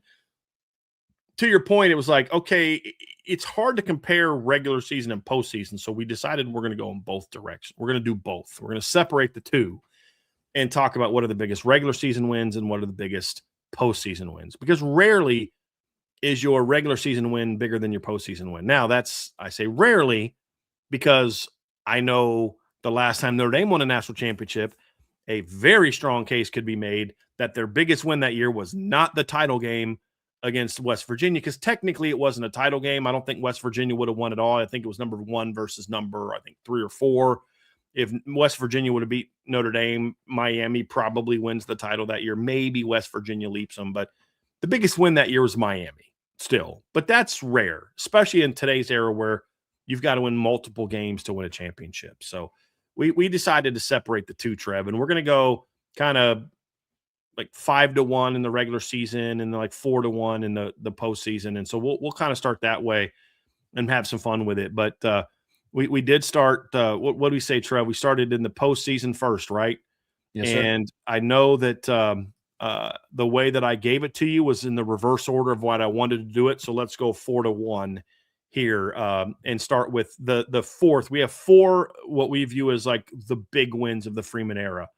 And I think number 4, Trev, we've got to look back And I'm curious what fans are going to think about the 3 and 4. I really want to hear your feedback of, do we have 3 and 4 wrong? Trev and I feel pretty good about where we have it, but we'd like to hear your feedback. And number 4 is a playoff game. It's not one of the other bowls. It's a playoff game. And we have the win over Indiana as the 4th biggest postseason win of Marcus Freeman's tenure. You can argue magnitude of the game. I know that's going to be a big defense as to why some people may think that 3 and 4 should be flopped, which I get that I get that argument completely. But it's obviously still within the top 4. It was the first playoff win for Marcus Freeman, and it was done in dominant fashion. I know the final score said 27-17. That was not a 27-17 game. We all watched it. It was 27-3. Indiana had to score a touchdown, miss the extra point, recover an onside kick, score a touchdown, and kick the extra point to then still lose by 10 points. Mm-hmm. So let's not act like this was a game that, they could have done. Yes, if they recovered. If they could have landed 3 more onside kicks and had a 90-minute game instead of a 60-minute game, and Notre Dame still would have stopped calling plays to get first downs, then maybe they could have won that game. Or not punting on the 50-yard line in the third quarter when the game was still, I guess, in doubt. But yeah, this was an absolutely big win. It was the first game of the 12-team college football playoff. I'm very happy at the fact that Notre Dame was the site selected to have the first ever playoff game on a college campus, hosted on a college campus. I think Notre Dame's the cathedral of college football. Marcus Freeman picked up an absolutely huge win. So I absolutely should be number 4. Magnitude, you could argue, could be higher, but I'm happy with where number 4 is at. Number 3, Trev, is actually the Gator Bowl win over South Carolina. And this is what we wanted to talk about. Everybody's already given us their number 1. We're not there yet. We're talking to number 4, number 3 right now. And the question that we had is, we thought, most people would have thought, the 3 playoff games would have been 1, 2, and 3. You and I disagree with that. And we actually think the South Carolina game was an even bigger win. Number 1, I think it was a more closely contested game from teams. I think Notre Dame was a significantly better team than Indiana in 2024. It was not a competitive game. It was a bigger magnitude game. The Indiana playoff game was certainly more on the line, but it was a game where it's like, you should have won and won convincingly. You were the home team. Great environment. Much more entertaining game as far, not say entertaining, much better environment, even though the Gator Bowl environment was pretty awesome. That was a great crowd for both teams. A lot more on the line. As far as championships, like we said, not as good of a matchup. Notre Dame was clearly better than Indiana. I think the Gator Bowl not only was a closer matchup and a more competitively played game, I think it was a very important game that I don't know if we get to where we are now under Marcus Freeman without that win. And there's a couple games from that season where and we're going to say this again in the regular season wins, if they don't win that game, are they here? I think that South Carolina win was a big, big win for Marcus Freeman. You're sitting there at 8-4. It's been a up and down, frustrating first season. You play your tail off against Ohio State, but lose late. Then you get beat at home by Marshall. You get back on track. You beat BYU on the road. You blow out North Carolina, Drake May on the road. Then you have this inexplicable loss to Stanford. You get rolling. You whoop Syracuse on the road. You beat Clemson. You have a hard-fought loss to a USC team that was just better than you. But you're sitting there at 8-4, and you're just like, well, it just wasn't what we hoped this season would have been. And you were preseason number 5 team in the country, which looking back, shouldn't have been. And then you look at it and say, boy, I tell you what, man, that game was big. Winning that game, going into the postseason with a lot of momentum, earning that win. You won 5 of your last 6 games. You beat a ranked SEC team. I think that, and it was a great environment, as I said, Trev. I think that was an even bigger win. I think that win laid the foundation for what was to come for Notre Dame. And that's why you and I both have South Carolina as an even bigger win for Notre Dame than even Indiana. They're both huge wins. And we're not going to talk about Oregon State because that was an inferior team and a game that didn't really mean a whole lot. And it didn't move the needle at all for Notre Dame. That was a no-brainer win. This game was a needle mover, in my opinion.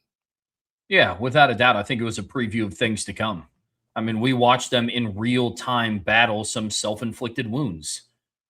2 pick sixes in the game. They battled back.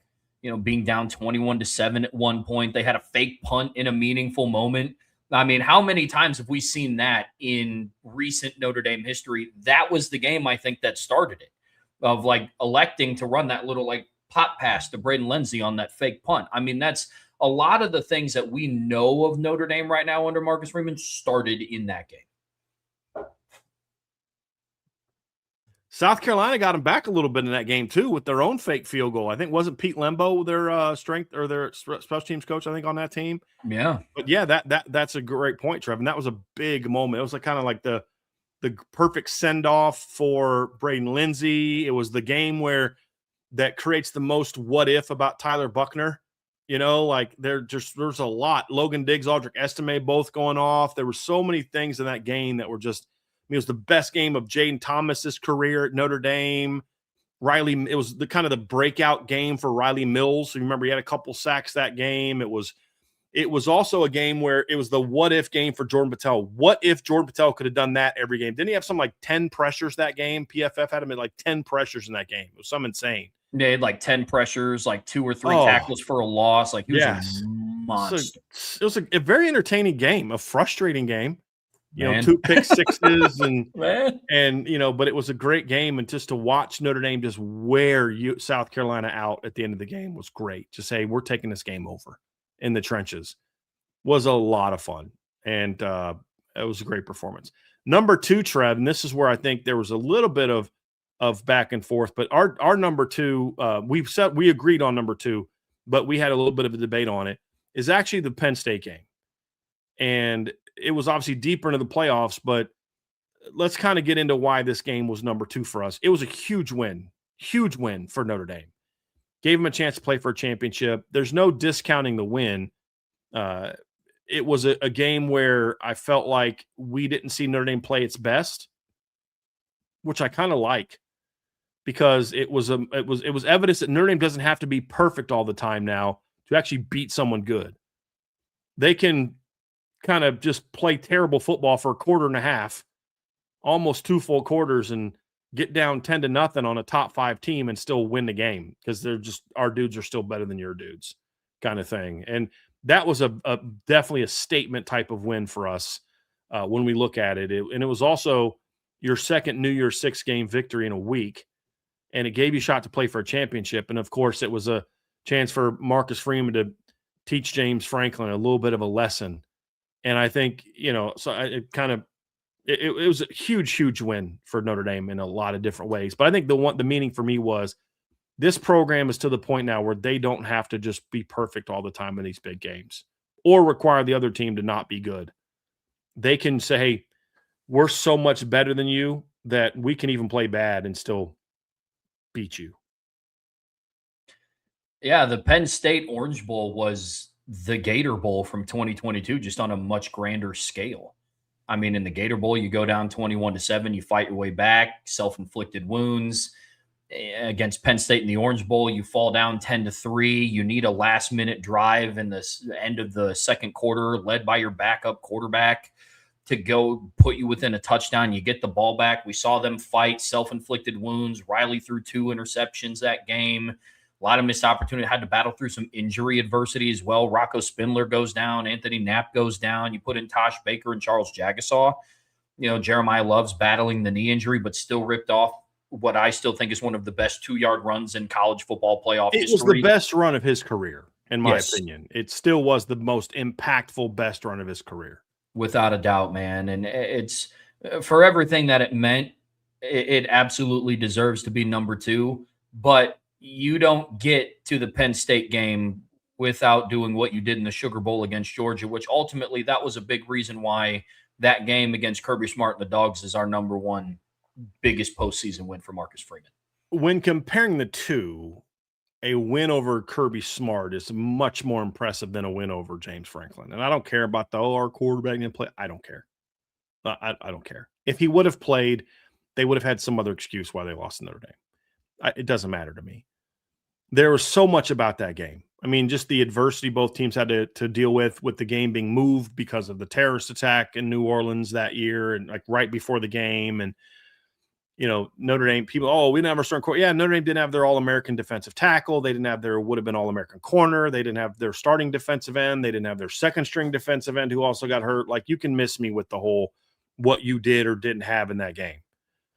And it was the biggest changing of the narrative game of the Marcus Freeman tenure. It was one of those teams that Notre Dame could not beat. I mean, prior to that game, Notre Dame had not beaten Georgia since, oh gosh, had they ever beaten Georgia? Because they lost in 17, they lost in 19, they lost in the national championship game in 1980 to Georgia, the Herschel Walker game. Notre Dame had never beaten Georgia. 0-3 against Georgia. Lost in the Sugar Bowl at the end of the 80 season. Lost in 17 at home. Lost in 19 at Georgia. Never beaten Georgia. It was one of those teams that you couldn't get past that hump. And you had to play them in the South. You had to play them in New Orleans, where the SEC title game used to be. Everything about that game was a physical game. You beat them playing ball the way that they usually beat teams playing the ball. You kind of beat them at their own game. So there was no excuses in that regard, Trev. And you just saw some of the best of Marcus Freeman with some of the decision-making in that game.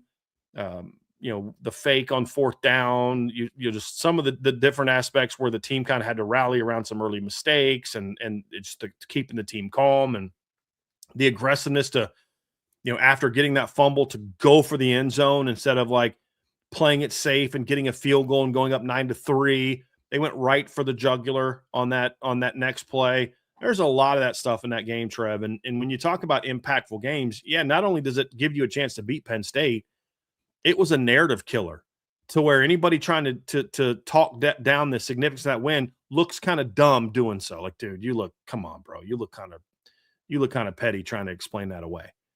That was a significant victory for Notre Dame. And we're not going to sit here and tell you they beat the brakes off of Georgia. That game swung. It was a lot like the Clemson game in 2018.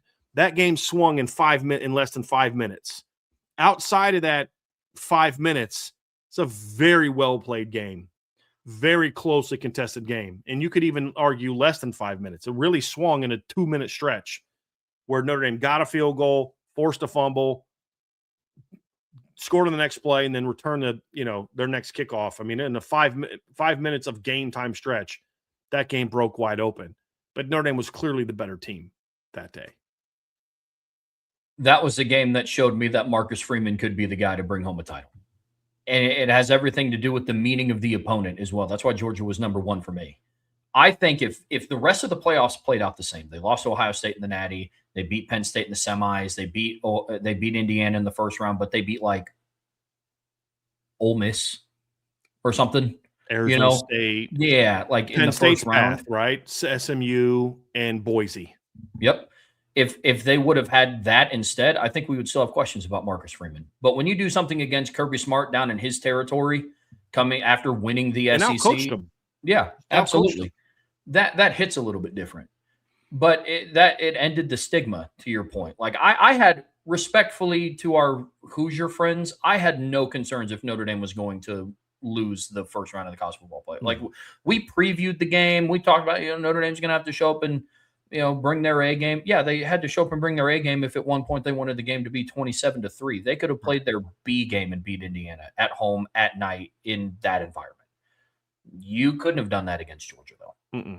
And that's what that meant. That was a game that showed me that Marcus Freeman could be that guy. And I didn't have to draw allusions to, you remember that one play call, that one decision, that one time, that one game in 2023? That's why I think he could. It's like, why do you think Marcus? Because he beat Kirby Smart in SEC country the year they won the SEC championship. That game also was meaningful for me as an older fan, Trev, because I've had to live with the drought of the big games even longer than you have. Now, you've never experienced it until that game because the drought began before you were born. But it's like, but I had a memory of what it was like to win the Cotton Bowl and the Orange Bowl and the Fiesta Bowl and games like that. Actually, I don't know about Orange Bowl. Orange Bowl. No. They beat Colorado in the Orange Bowl the first time and then lost the second time. And to see them go through that stretch and have to hear over and over and over, you've never won a New Year's Six game. You never won a New Year's Six game. So like the added coolness of that for me was that was gone. And then of course to beat Penn State a week later, our 1 and 2 games, it was nice to be able to say something that will always be true and will never go away. Marcus Freeman did more in a week at Notre Dame of big games than what Brian Kelly did for 11 years. He basically, what was it, an 8-day stretch, just over a week? He did more in just over a week of his third season than Brian Kelly did in 11 years when it comes to winning big games. That was fun. That was fun to see. I will say this, of those 4 games, wholly support the order. I will say from an environment standpoint, I wasn't at the Georgia game. My wife was. Vince and Sean were, but I was at the other 3. The environment of the Indiana game does not have a superior. That I will say that. Like, that was an awesome environment.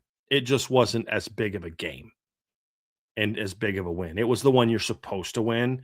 That was not the case for Georgia.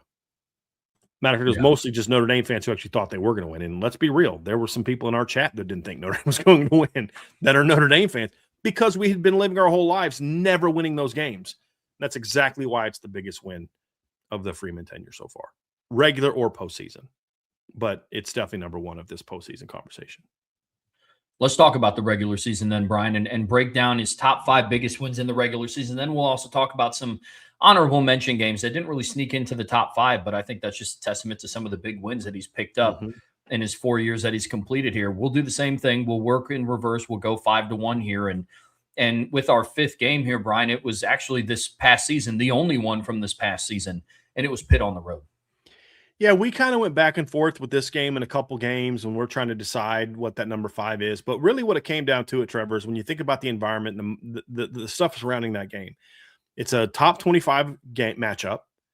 At that time, Notre Dame was barely hanging on to being in the playoff rankings. They were 10, I believe, in that game.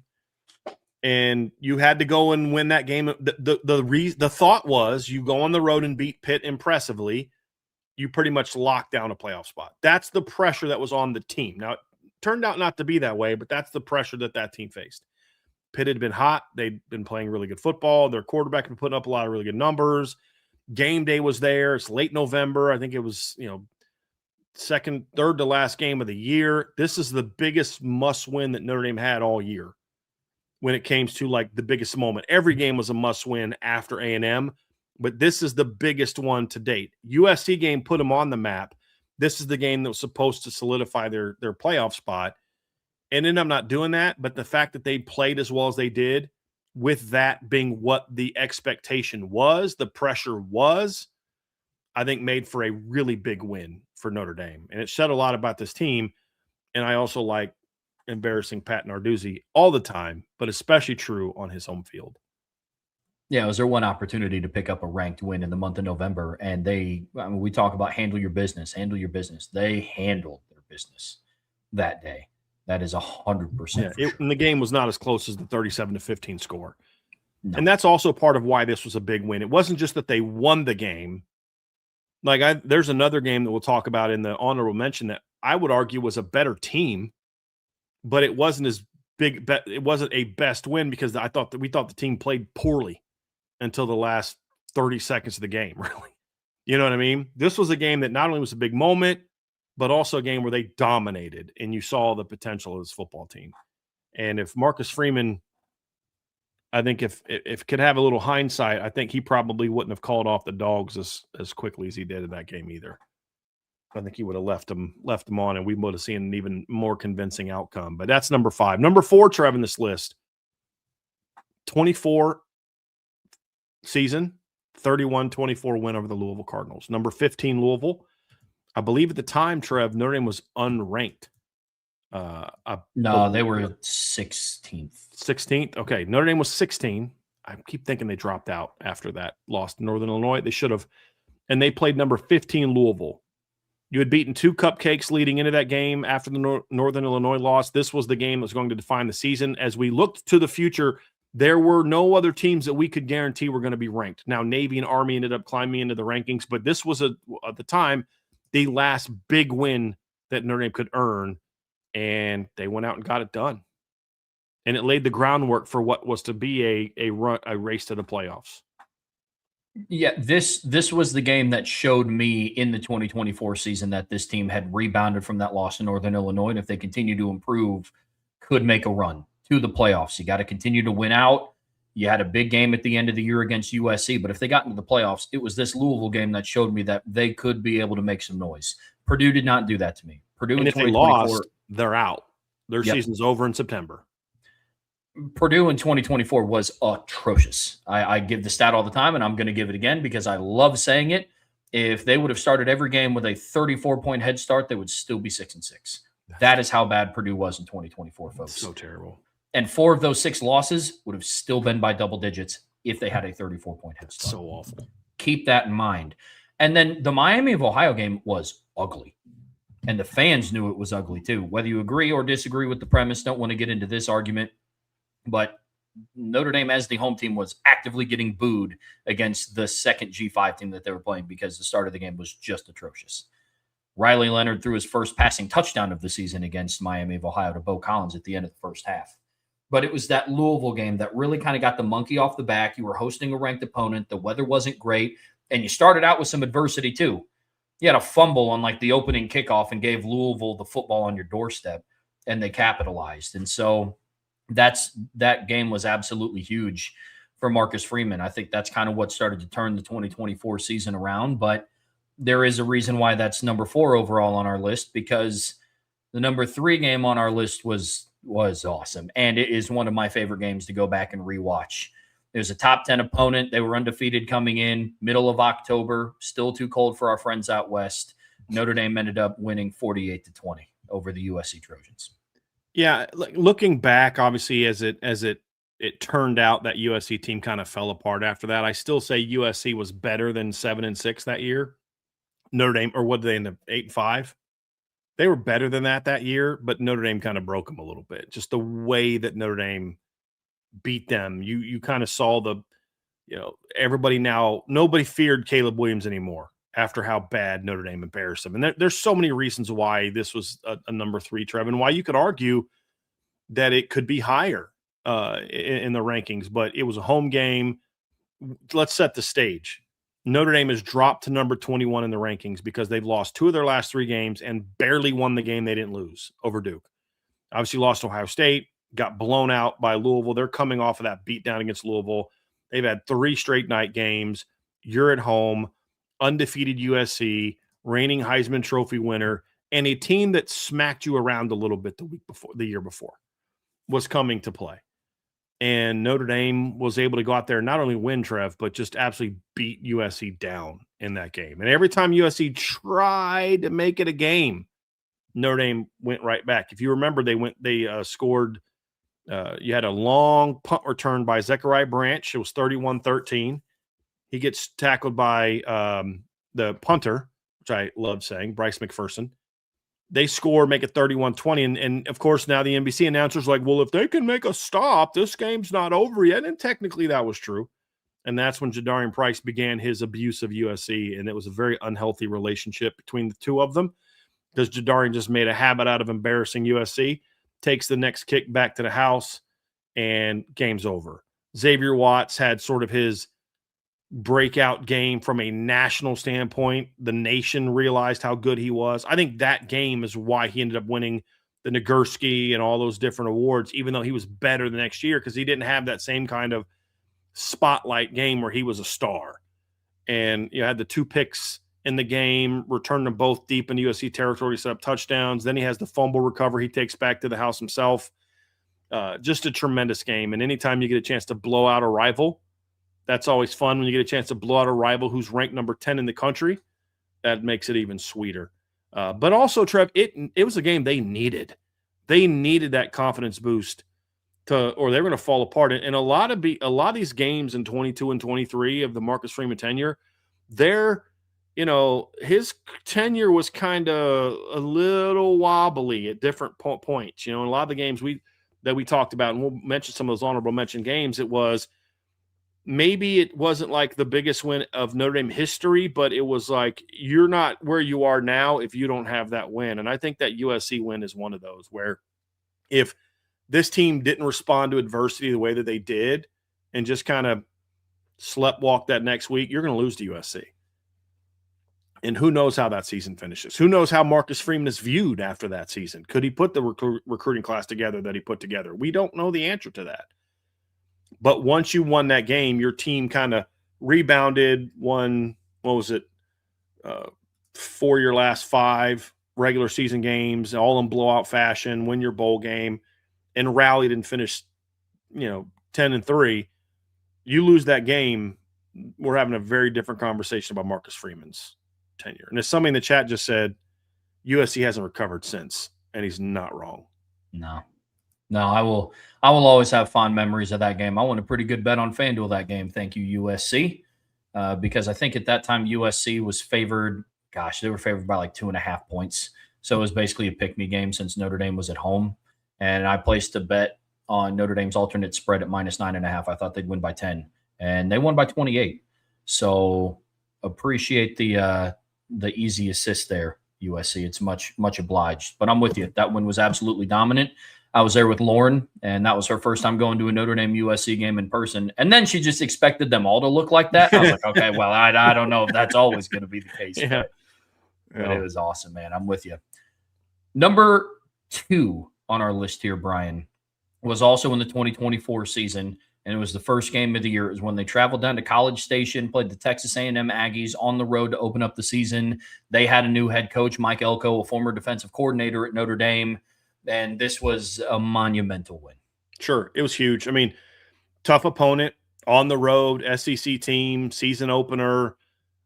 I don't remember what the spread was of that game, Trev. You probably would remember that a little bit more than me. Wasn't Notre Dame favored that game? Yeah, Notre Dame was favored by like 1.5. It was another pick'em game. And it was one of those things where expectations for Notre Dame were high, but they were still not so high like they are now, because there still is, well, we think they're good, but we don't really know.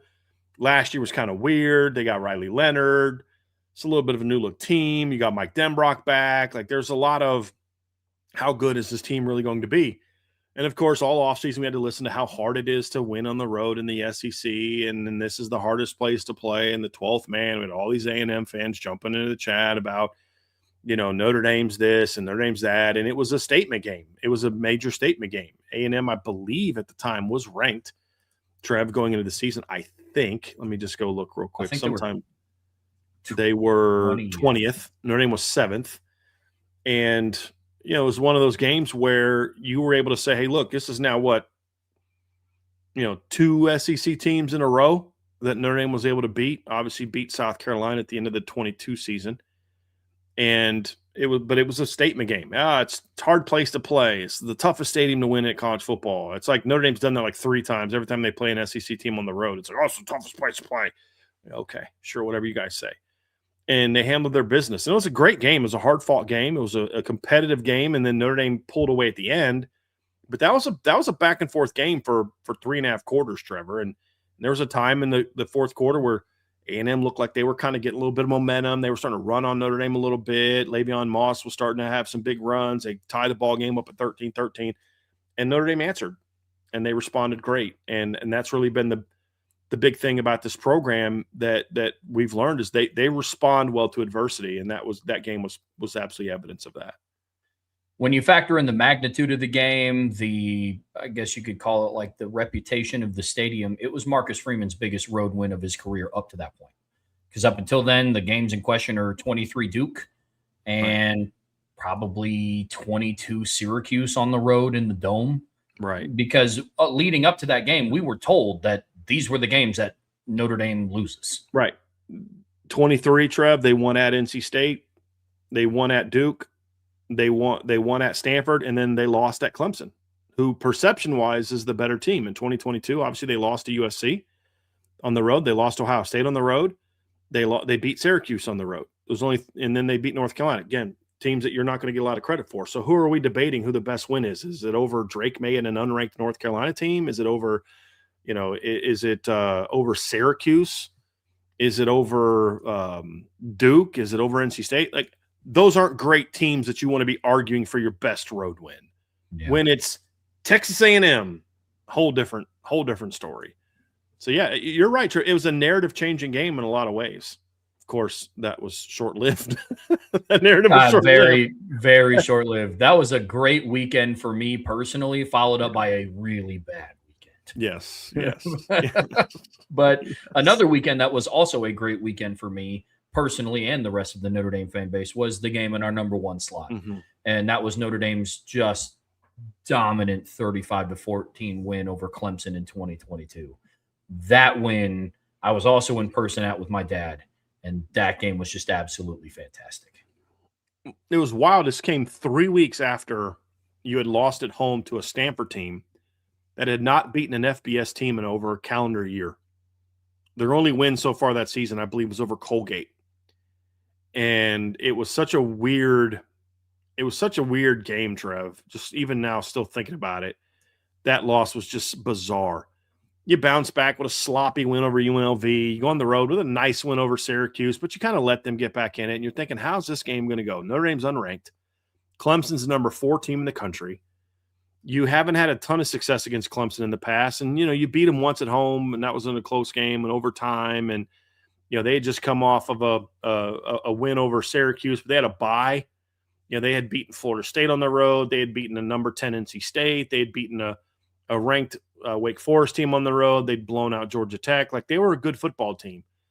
I don't know that any of us thought they were a vintage team, Notre Dame team, but they were pretty good. And then after Notre Dame beat them, they went and beat Louisville, and they beat Miami 40-10 before losing by a point to Syracuse and then winning the ACC championship. So this is a Clemson team that finished the year as the number 13 team in the country. They were a very good football team that year. And you're kind of hoping to get some kind of signature win to get your career on a good note. And that was a big one for Marcus Freeman. Like, he needed that win. It was one of those several wins in 22 and 23 where, like, boy, you needed that game to, get the fan base around you. There was a lot of negativity about Marcus Freeman. I mean, I had to kick a couple people off the board because all they wanted to post about from the time they woke up in the morning to the time they went to bed in the morning was like, Freeman ain't the guy, he ain't the guy, he ain't the guy, he ain't the guy, he ain't the guy. And it was funny. It was a lot of, they didn't think he was the guy when he got hired, and this was their victory lap, was some of the things that we had seen, the Stanford game and all that. And this was a game that I felt in a lot of ways sort of silenced that crowd, at least momentarily. And it allowed Notre Dame to say, okay, now let's see what he can do. Okay, let's give him a little bit more time. Let's see what he can do. And then obviously, I think they finished that season pretty well. Even the loss to USC was a game, Trevor, where I thought like that Notre Dame team showed out and played as well as you could have expected them to play with the injuries they had. No Cam Hart that game, Drew Pine at quarterback. USC was a top 4 team, and they battled. Don't fumble the ball here, don't make this mistake here, and then bam, you got a shot to maybe win that in the end. But I think the way the season ended was a strong. We talked about the big win over South Carolina in the bowl game, but this is the game that you needed to basically give your career a chance, and to then do so, Trevor, in impressive beat down blowout fashion. It will forever be. I don't care if Tommy Rees goes on to win Super Bowls and all that stuff. I'll be hard pressed to have this game removed from his top 5 best called games. He was absolutely in his bag in this game with how they designed and called the run game and the motions and the shifts and even some of the pass game stuff. They didn't do a lot, but the plays they hit were impressive. Just a tremendous game to be at and to watch. Oh man, that game showed me a lot of different things. One, it was kind of like the birth of Benjamin Morrison. I mean, it was like, okay, he had been in the lineup and he'd struggled a couple of times. And then from that game on, Ben Morrison turned into the Ben Morrison that we still think about today. Yeah, that game also showed me what a fully prepared, intense, focused Marcus Freeman-led football team could look like. And it was dismantling the number 4 team in the country. To your point about kind of being that preview of not necessarily things to come. I didn't watch that 22 Clemson game and be like, yeah, they're going to probably play for the title of 2024. That wasn't my feeling towards it, but it was if you can continue to build on some of these things. This is my preview. It was, okay, he's got a chance. Like, he's got a chance. Let's see what he can do from here on out. Like, because how well that team was so ready for that game, Trev. Like, they were physical. It was bad weather. And, like, look, if you're going to win this game, you got to line up and you got to beat Clemson in the trenches because you were not throwing the ball today. I mean, it was a windy day, and Drew Pine didn't have much of an arm before it was super windy. I mean, DJ had some trouble throwing into the wind that game. What do you think that Drew Pine was going to do? I think they ended up passing for like 80-something yards that game, and that included a late game's no longer in doubt, deep ball touchdown pass to Michael Mayer that kind of padded the stats a little bit. That was we're going to beat your butts in the trenches game, and Notre Dame did that on both sides of the ball. And you think of his first interception of the game, Benjamin Morrison's, I mean, they were in Cade Klubnik's face. I mean, they were pressuring him big time, and DJ got harassed all game.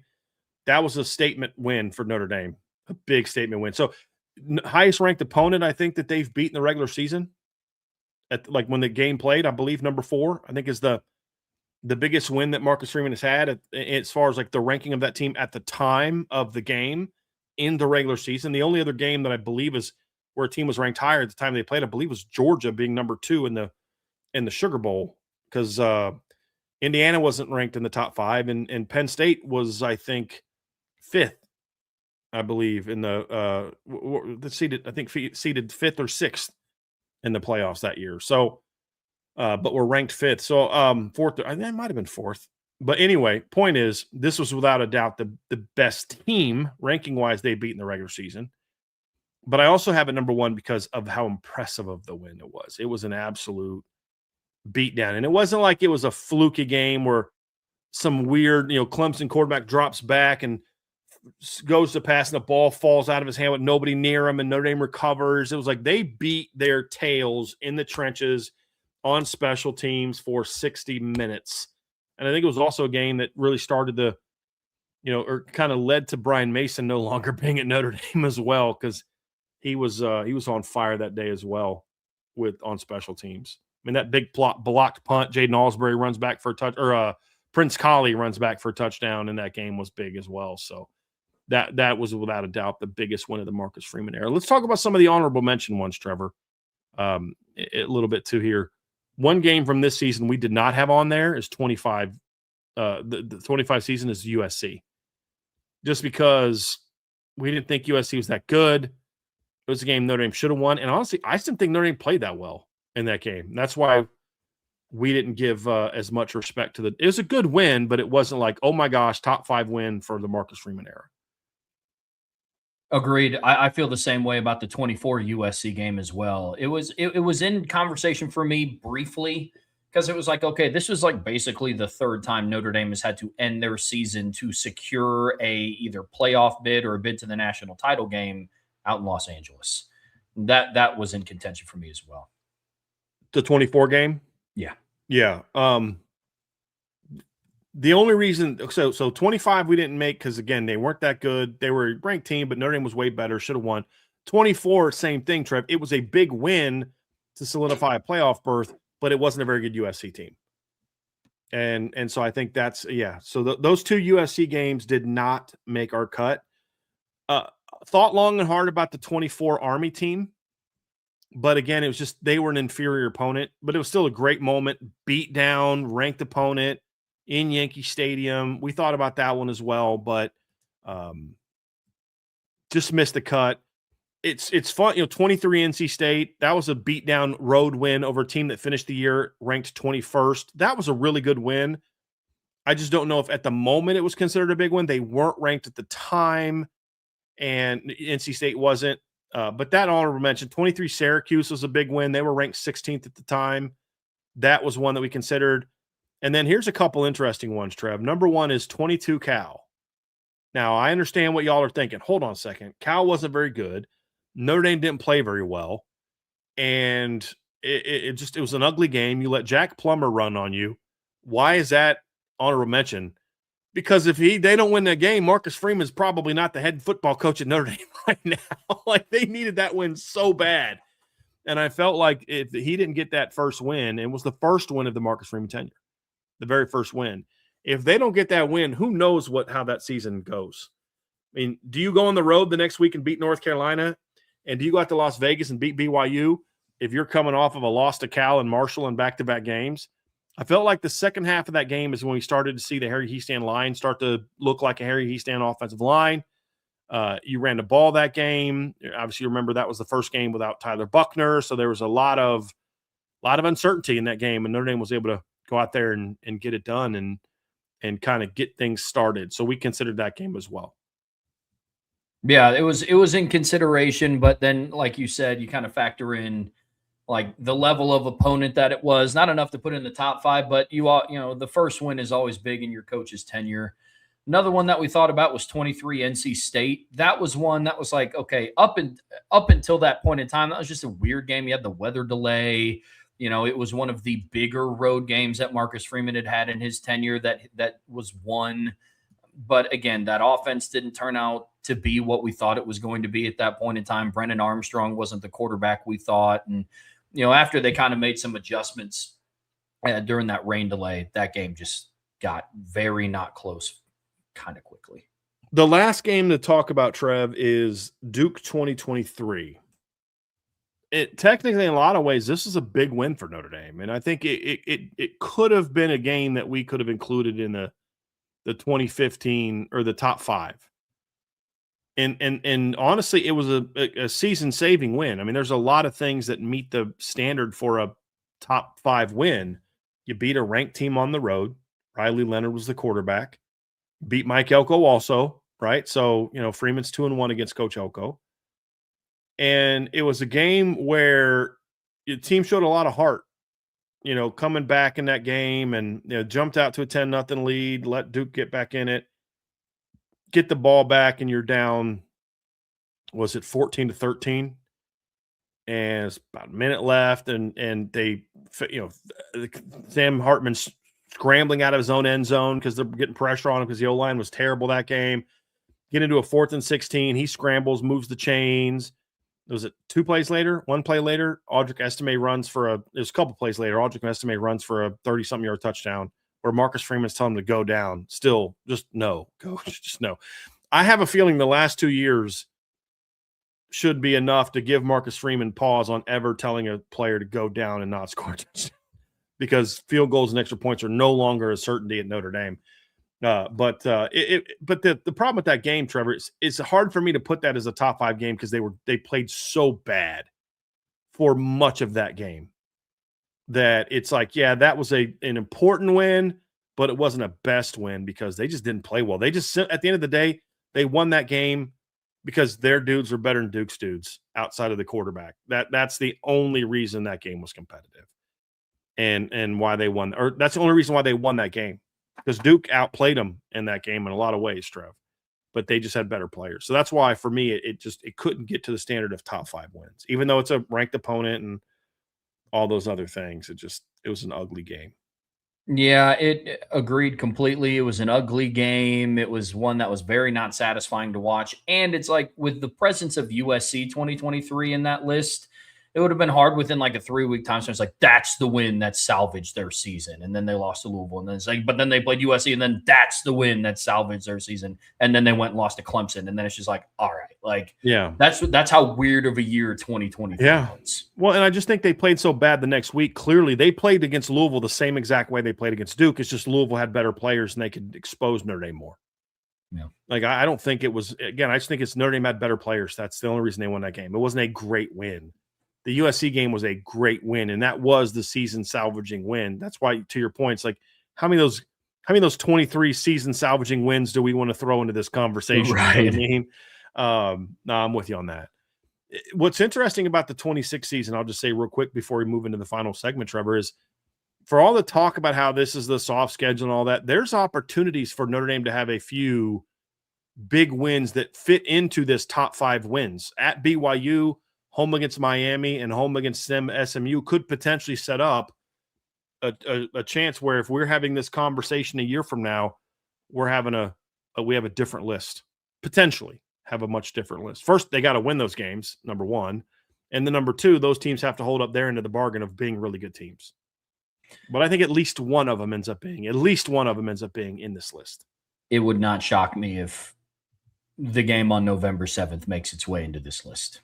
Yeah, I hope so. Yeah, I would be I would be shocked if it wasn't, because the reason I say that is because it would be more about either A, Notre Dame loses, or B, Miami's not very good, and I don't see Miami not being good. So then it just comes down to Notre Dame doesn't win it.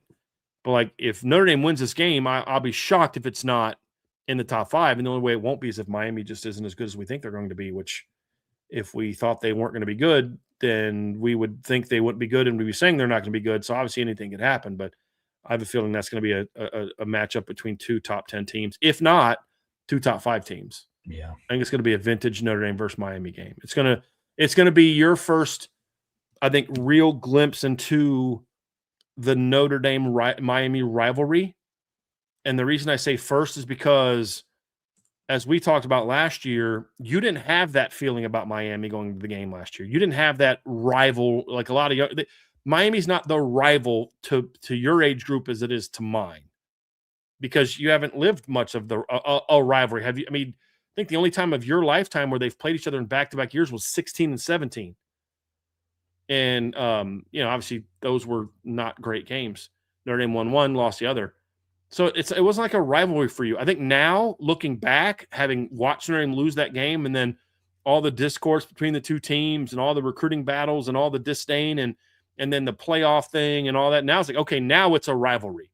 But even more than that, Trev, this is the first time that we really know that both teams are really good, because we didn't know if Miami was going to be that good last year.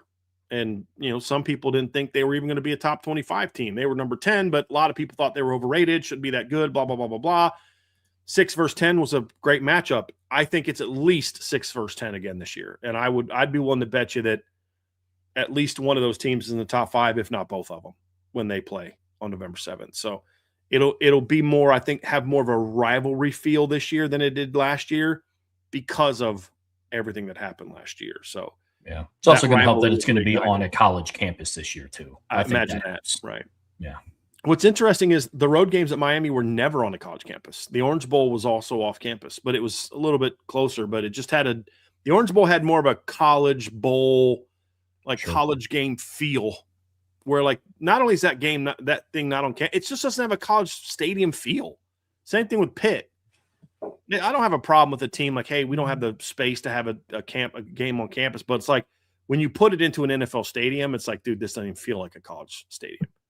The Orange Bowl, from what I'm told, I mean, it was old and run down, but like a lot of stadiums were old and run down back then. It had a college game feel in ways that like the new stadiums don't. That's what I've been told. I never was in the Orange Bowl. I'm just how I was told. So it'll be nice to kind of have that rivalry back a little bit, Trev.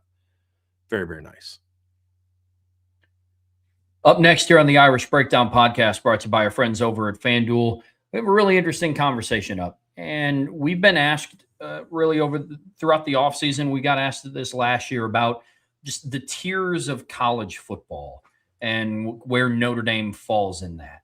And so what we did is yesterday, actually after the show, we sat down and talked about what different tiers there were in college football, how many there were. We defined them, and then we started ranking teams within those tiers, putting teams, sorting them. And full disclosure here, guys, we're talking about like the top notable teams in the country. We didn't sit down after the show and filter out all 138 FBS teams in all of college football into different tiers, because that would take forever. And so this is a really fun conversation, and one that took a lot of discussion to sit down and filter out. And half of the discussion was just defining what the tiers were. Mm-hmm.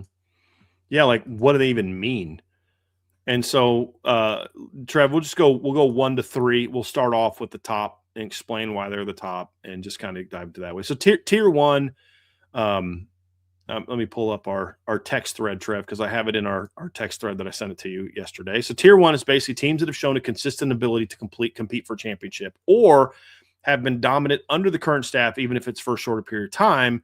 So that proven track record of playing for championships is the key. And winning a championship recently, if it's under the same leadership, all but guarantees you a chance to be in this top group. This is a smaller group. We chose to keep tier 1 as teams that have proven this ability over a period of time. So there's teams like Notre Dame, for example. Yeah, Notre Dame played for the championship once in the last 5 years, but that's it. Yeah, well, if they'd have made it this year, yeah, but they didn't because they didn't handle their businesses in August and September, right? So they haven't proven. The year before that, they were 10-3 and playing in the Sun Bowl. So there's not a proven track record to the degree that Georgia has, even though Georgia hasn't won a title in the 12-team playoff era and hasn't won a title in, 4 or 5 years. They still won one recently. They win the SEC annually, and every year Georgia's got a shot to win a championship. They do. And their worst year the last 2 years was what, 2024, when they lost, when 11-2 won the SEC and lost their name. That's their worst year in the last 6-7 years. That you're a tier 1 team when that's your resume. Now, one thing that we'll talk about, Trev, in this is we'll kind of mention, like, is a team trending in the right direction, down, or are they kind of stagnant? I think when I look at Georgia for at least the next couple of years, I think their trend line is kind of stagnant because I don't know that they've shown that they're going to be able to get beyond what they've been, which is win the SEC and get knocked in the first round or so. They're kind of the same team now that they were then, but they also don't show signs of getting somehow knocked down a peg where they're still not the team that's the best regular season team in the SEC. So I think the trend line kind of remains steady with Georgia. Yeah, with Georgia, it's almost reevaluating them on a year-to-year basis at this point. Well, we think that this could be Georgia's best year on defense that they've had since those back-to-back championship-winning teams. But some of it is just, what's their ceiling with Mike Bobo? I don't know the answer to that question. How successful can Kirby Smart be without Todd Monken? So those are some of the questions that we have, but they absolutely belong in tier 1. They're the class of their conference.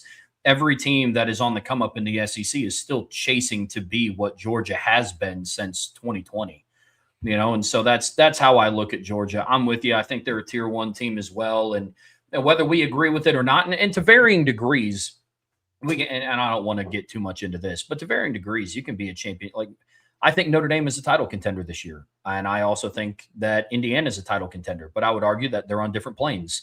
But they're still title contenders. That's how I view Georgia. Georgia's a team that, while Kirby Smart is there, I will just not count out of being a title contender until he proves me otherwise. And so far, he hasn't.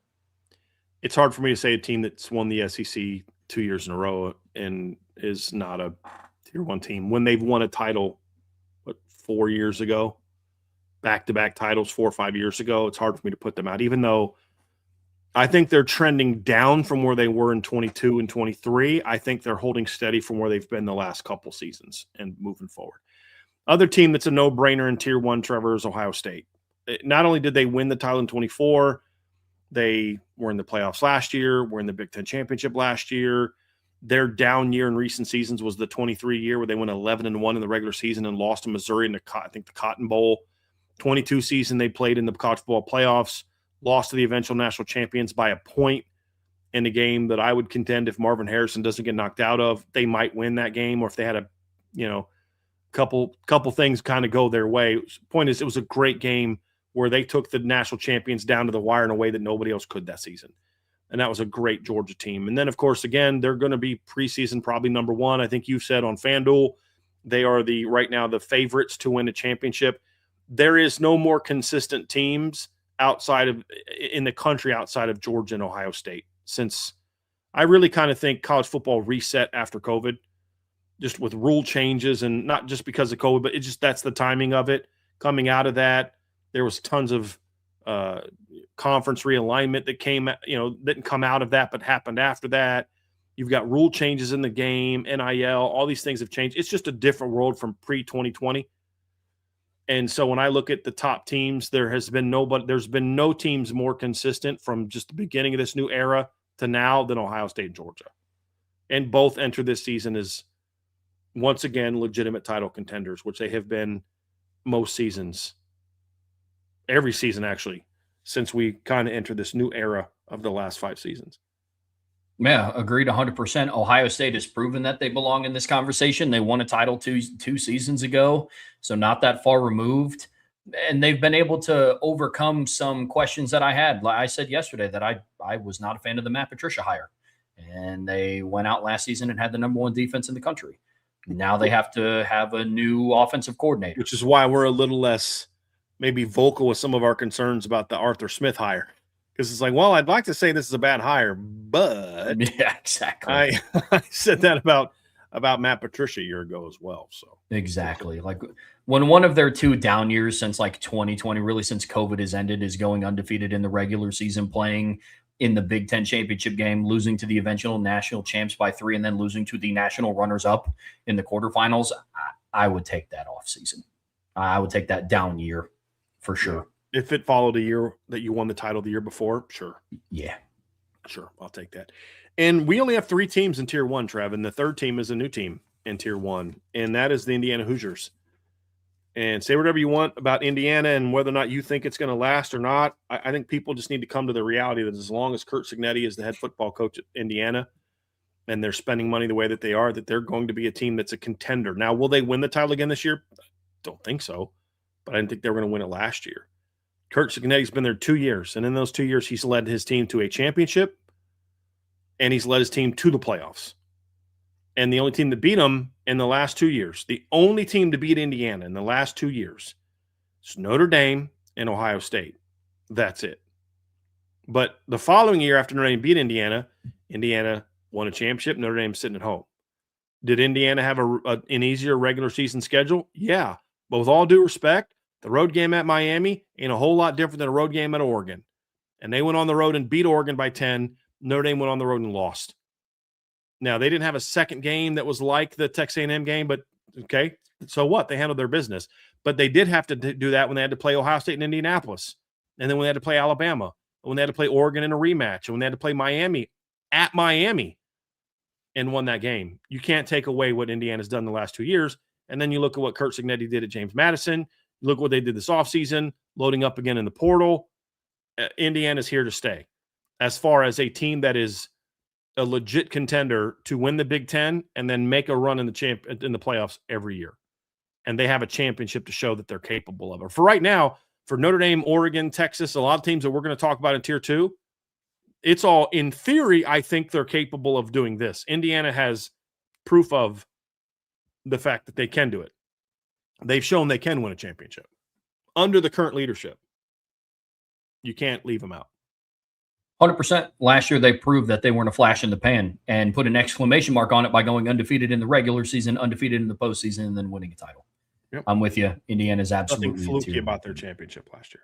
No, not at all. They went out and proved that they belonged in the college football playoffs, and I have no other counter to it.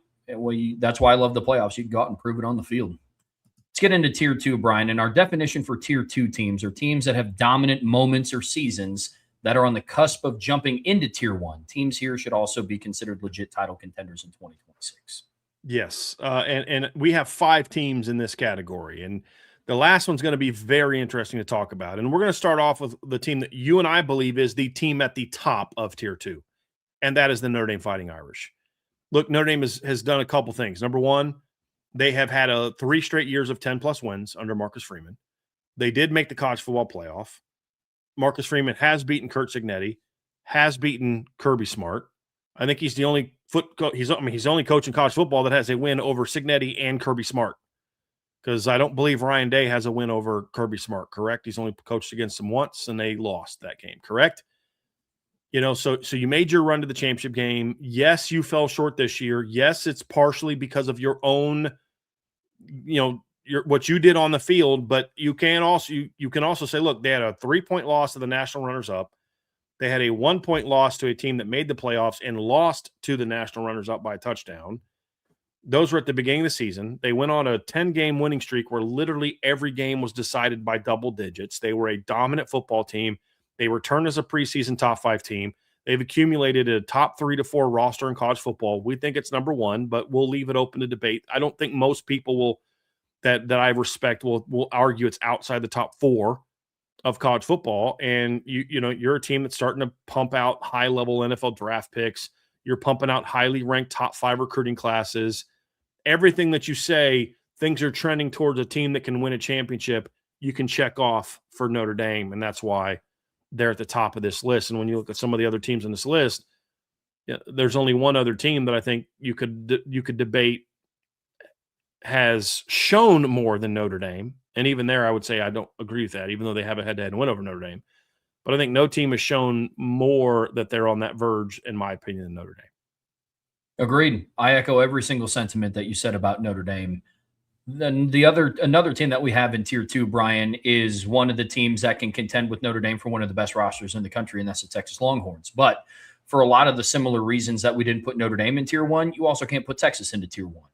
They're still kind of knocking on the door of being on the verge of winning a championship. They went to back-to-back college football playoff semifinals in 23 and 24, fell short in both of those games. But when you look at their roster and when you enter the conversation about best chances to win a national championship or contend for a national championship in 2026, Texas is also in that discussion for what skilled talent they returned, the acquisitions they made in the portal. We've heard some good intel about what the outlook of their defense is going to be this year. Offensive line play looks to be trending in a positive direction. Texas going into this season is absolutely a tier 2 team. Well, and there's a lot of knocks on Steve Sarkisian. He can't lead him to this, that, and the other thing. I'm like, okay, I mean, I get all that, and he's had some trouble with Georgia. Obviously, he's got smacked 3 times by Georgia. Well, 2 of the 3 times, and then they should have won the other game and just couldn't handle business. But I get it. But this is also a team that in 23 was in the semifinals, national semifinals, in the 14 playoff. Battled Washington. 24, they go to the playoff and beat Clemson convincingly. Have a bit of a ugly win over Arizona State, but a win nonetheless. And the only team to give Ohio State a 4-quarter game in 2024 playoff was Texas. Texas was way more competitive against Ohio State than Notre Dame was in that game. And so like that 2 touchdown difference was very misleading of how close that game was. I mean, Ohio State had a 70-yard screen pass touchdown late in the first half, and it's 21-14. Texas is on the verge of scoring. It's first and goal. 3 plays later, fumble return for a touchdown to make it look like a more convincing game than it was. It was a great game. And so you can knock on Sark for this or that, and I get all those things, but you can pick every coach apart that way that hasn't won a championship. The reality is his down year was this past year. They went 10-3 and had 4 top 25 wins. The 2 years before that, they were playing for their conference championship, won one, lost the other, and made it to the national semifinals both of those years. Recruiting at a high level, money to spend, all the things that you need, in my opinion, to win a championship. Are there concerns about whether or not Sark is good enough to win a title? Yeah. But if you're being honest and objective, those concerns are there for every coach in college football not named Kirby Smart, Ryan Day, or Curt Cignetti. I would even say they're there for Dabo because I don't know if Dabo can win in the current era of college football. He won in the previous era, but not the current era. And I think Texas belongs in this conversation. And I think it was close between them and Oregon, in my opinion, Trev. But Texas has represented themselves way better in the playoffs than Oregon has the last 2 years, whose playoff results are a blowout loss to Indiana, a blowout loss to Ohio State, a win over – which one did they beat? Did they beat Tulane or JMU? They beat Tulane. They beat JMU. And then they beat in the second round, had a good win over Texas Tech, who, wasn't that good of a team. That was a good win, though.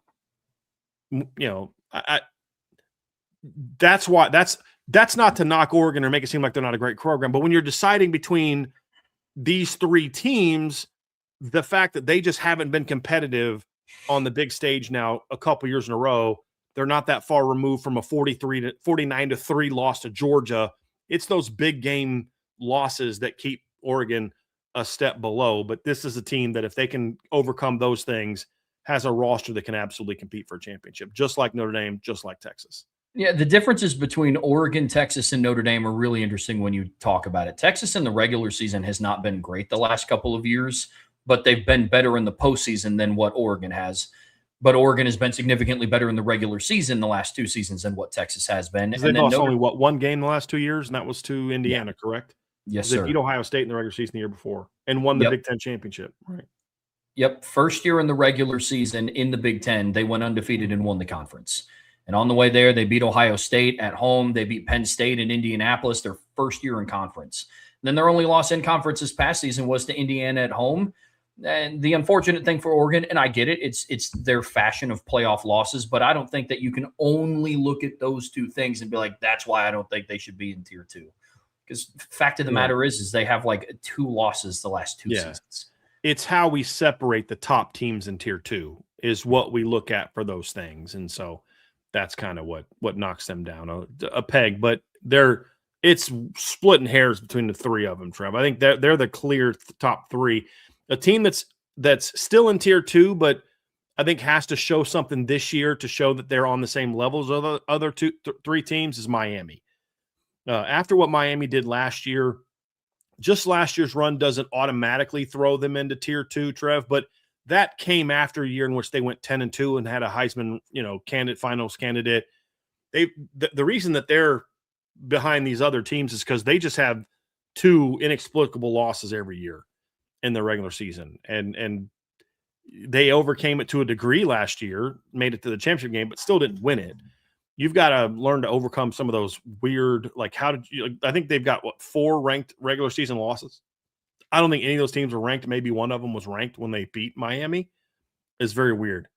I think they were both back-to-back losses as well, which is also very weird. But outside of that, they've been very good. And I think they showed themselves to be a program to contend with by what they did in the postseason last year. Their run to the championship was not fluky. They did not have like a Penn State where they got to play, SMU and Boise before having to play a real team. They had to go into their first playoff game and handle business against Ohio State. And then after that, they go into the next round. They beat a really good Ole Miss team who had just smoked Georgia. And I shouldn't say smoked Georgia, beat Georgia. And then, look, they were the only team in the postseason, in the playoffs, to give Miami a game. I mean, that was a good football game. Indiana, I should say. Indiana was the better team that day, but Miami was right there with them. A couple plays here and there, maybe they win that game. I think Indiana outplayed them, but that was a good football game, Trev. I mean, that was a very good football game. And a lot of the mistakes that Indiana made that game that was not normal Indiana mistakes were because of how good Miami was. And so I think the last 2 years is why they're here. They need a third or in the 4th season or a championship to kind of show, like a deep run again this year, to kind of show that they're on the same level as Notre Dame, Oregon, and Texas, but they're closing quickly. And they're recruiting well. They've got money to spend. They're a no-brainer in tier 2. It's just about jockeying for position this year. Without a doubt. One of the most fun conversations we had yesterday when we were sorting out these teams was, what do we do with Alabama? Yep. And after a long discussion, they ended up in tier 2. Yeah, we had a tough time with this one because when you look at Alabama, Trev, it's because we're also trying to look at, teams that have coaches that haven't been there very long. What did those coaches do at their most recent stop? And you look at the head coach at Alabama. I mean, he had his team in the championship game 3 years ago. They did make the playoff last year.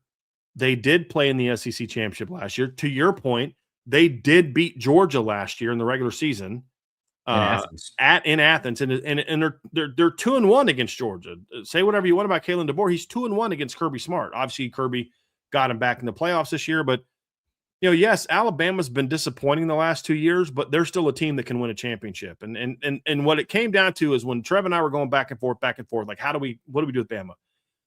I basically asked this question because this is a lot of what Trevor and I talk about. If Kalen DeBoer makes 3 easy changes to the program, what are our thoughts on Alabama? And it was like, run the ball more effectively, build your team to be a little bit tougher and more disciplined. Be more disciplined. Like, those are all things he can correct in one offseason. And it's like, yeah, the talent is there. He's taken a team to that level. They just made the playoffs, and they won a playoff game this past year. It's hard not to have them in tier 2 based on that track record. So this was the one debate. The first 4 were no-brainers. It was just, what order do we put those 4 in? Bama was the one that we had a little debate. There was another team we had a debate on. We're going to talk about them between 2 and 3 because we could never settle on where to put them. And so we're going to throw it out there and let you guys decide where to put them. But, Bama was the tough one. But I just think it's still Bama in some ways, meaning, no, they don't deserve the benefit of the doubt from a ranking standpoint because of what they've done. but they are a team that you still have to understand. They are a team that can just one good offseason and they're right back to it with the current coach who showed he can develop a team that can make a run like that. 100%. It was a very fascinating conversation to decide what to do with Alabama, but I agree with you. They could turn things around in a hurry. Now, before we talk about the team that's in between, we could debate whether or not he will make those changes.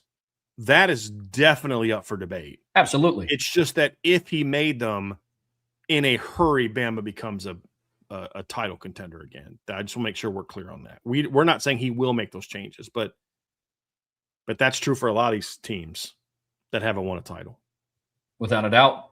Before we talk about that team that's in the middle, I wanted to give a little bit of a preface to what our tier 3 criteria were, so you can understand what the debate was with this team in the middle here. But tier 3 teams are teams that are the closest to jumping into tier 2 that either have shown recent success or have hired a coach with a strong track record. That was our definition for tier 3. And the team that we had a discussion about yesterday was, what do we do with the Michigan Wolverines? Mm-hmm. This was a tough one, Trev. If they still have the same coach as the last 2 years, they're in tier 3, maybe. Meaning they might be in tier 4. Because they're not winning a championship under Sherrone Moore. But here's where the debate was. This is a team that won a title 3 years ago. This is a team that, even with all the absolute, like, what in the world, like, this isn't even a soap opera. This is just insanity. This is like criminal behavior. And all the things going on in that program, still managed to win like 9-10 games the last couple of years. And you know, at least on the verge of 10 wins. I think they 9-4, or did they win 10 games this year, Trev? No, they didn't win 10. They went. They go 9-4. Yeah, and then went, I believe, 9-4 the year before, 8-5 the year before. But beat Alabama in a bowl game the year before. So they don't belong in tier 2 based on who they are right now. The last 2 years, but the concern was, you did win a title recently. There's a lot of money in that program, and it is a team that, in my opinion, if Kyle Whittingham is what people say he is, they're going to get right back to being a top Big Ten team in a hurry. And so it was a lot of what we say about why certain teams are in tier 3, LSU, teams like that, and why they're in tier 3 are also true for Michigan. But the thing that made it harder to leave them in tier 3 was the fact that they did win a title very recently. They have had dominance over Ohio State very recently. And that's the reality of it, is because of who they hired, because of their roster, and because of a recent championship, that's what made it tough to where to put them. And so they kind of get a bit of an asterisk. They're kind of in tier 2.5 for us. This season will solidify where they go. For me, if Whittingham immediately gets them to be a 10-win team, then they vault right up to tier 2. Because of, this is a guy that, 3 of the last 5 years has won 10-plus games, has won back-to-back Pac-12 championships recently, has done some really good things with less talent than what he'll have at Michigan this year. So that's why they were a hard team to place. So they're kind of stuck in the middle. They're in no man's land, but this season will tell us a lot. If they're 9-3 or worse, then I think we can safely put them into tier 3, because now we have eyes on what a Kyle Whittingham coached Michigan team looks like. So that was a bit of the challenge for us, especially for me. I think if it was up to Trevor, I think he probably would have been comfortable leaving him in tier 3, which a lot of what they say probably makes him there. It's the championship piece that made it hard. Yeah, without a doubt. The hardest part for me for Michigan was that would have been the team in tier 2 that I would have needed to use the most projection with out of any of the other teams in tier 2. It was, with Notre Dame, it's like they're on the cusp. Oregon, Texas, they're on the cusp. Miami, you just have to go prove that you can just do what I already watched you do last year. Alabama, some of that is the history of the program, but you still have the infrastructure in place, and you have a head coach that I've seen win a playoff game at Alabama and win a playoff game at his previous stop. Yep. With Michigan, it was kind of like if, and it's just like, then I would feel comfortable doing it. That was the separator for me. But everything that you said, I don't disagree with. That was the hardest part about where to put them. Yep. So I'm with you. It was. Let's dive into the tier 3 teams. Like I said, they're the teams closest jumping into tier 2 that either have shown recent success or hired a coach with a strong track record. And we split this up by conference just to kind of help organize it a little bit. And that's how we formulated this yesterday. Out of the ACC, Brian, we came to the conclusion that there's just one tier 3 team, and that's the Clemson Tigers. For sure, yeah. So what we're going to do with this, obviously, as Trevor said, we're going to go by – no, actually, there's one tier 3 and 2 on the cusp, which we'll get to, right? We're going to go by league real quick and just kind of talk through these teams real briefly. The only ACC team is Clemson, and they're trending down. So we did what Notre Dame, I think, is trending up. Texas, I think, is trending up. Oregon is trending up. Miami's trending up. Alabama's trending down. Michigan is a big question mark, and we wanted to give those trendings. We forgot to kind of go there. That's my fault. But Clemson, to me, is a tier 3 team, the only one of the ACC. And the reason why is it has nothing to do with their titles in 18 and 16. But the reality is they've had multiple top 10 to 15 teams in recent years, and they just made the playoff 2 years ago. So they're in tier 3 in that they're a team that's on the cusp of kind of jumping into that next category. But when you talk about the ACC team in Clemson, they're definitely trending down. And I mean, look, this is a team that a year ago, a lot of people, including us, had as a playoff team and a potential team to make a run to the Final Four. One bad year, to me, doesn't kick them all the way out of tier 3. They were tier 2 team last year. Yeah. Now they're tier 3 and heading in the wrong direction in a hurry. This is a big year for Clemson to bounce back. Yeah, without a doubt. I mean, the conversation with Clemson, in my opinion, this year isn't after this season, are they going to move up? I think there's a potential for that. For me, it's with Clemson, depending on what happens this season, do you just solidify your standing in tier 3 because you are trending down? That's going to be very interesting to see how that plays out. Let's talk about the Big Ten, Brian. The USC Trojans, that was the only other team in the Big Ten that we said solidly was in tier 3. It's an interesting conversation. And I would argue that USC is trending down because it's trending down from what? Trending down from the 2021 team or 2022 team that was on the verge of making the college football playoffs if they just didn't get embarrassed in their Pac-12 title game. Yep. And then obviously they're trending down the last few years. The bounce back last year where they won 9 games in the regular season and were competitive against Notre Dame and somewhat competitive against Oregon has USC in tier 3. They are kind of right here. They're kind of teetering on this. This year is going to tell us a lot. If they can have another year like last year with the recruiting classes they have coming in, with the money they can spend, then I'll say they belong to stay in tier 3 and maybe ascending upwards slightly. But if they drop back off of what they were last year, then I drop them out of tier 3 because then last year becomes the anomaly. And we're not even talking about 2022 anymore. Nah. So that's why I say USC is in tier 3, but they got to beat somebody good this year. Sorry, when the last 2 years your claim to fame is a win over Iowa at home, you're not a team that should be arguing that you're above a tier 3 team. You're a solid tier 3 team who's on the verge of either being at the bottom of the tier 3 teams or being out, depending on how this year goes. Let's talk about the Big 12, and there's 2 teams in here from the Big 12, and the first one is Texas Tech, a team that made the playoffs last year, won the league convincingly, and when their quarterback, Baron Morton, was healthy, they decimated everybody in conference play. They're solidly in tier 2 right now, or tier 3 right now, and what direction would you say Texas Tech is trending? Definitely up. I mean, 2 years ago, they were an 8-5 team, and then very quickly became the class of the Big 12. Here's the question about Texas Tech that this year will tell us a lot, Trev. Are they Indiana or are they just the best of the Big 12? And what I mean by that is Indiana looked a lot like Texas Tech did last year. Blew out everybody in the regular season, didn't play a real tough regular season game. I would argue Texas Tech had a little bit of a tougher road than Indiana did as far as like the teams they beat. But then they didn't play anybody like Ohio State or Notre Dame, or Ohio State, I should say, who beat them. Their only loss was to Arizona State, who was not as good as the Ohio State team that beat Indiana. And then Indiana rallies back the next year after losing Ohio State and Notre Dame, goes into the next season and wins it all.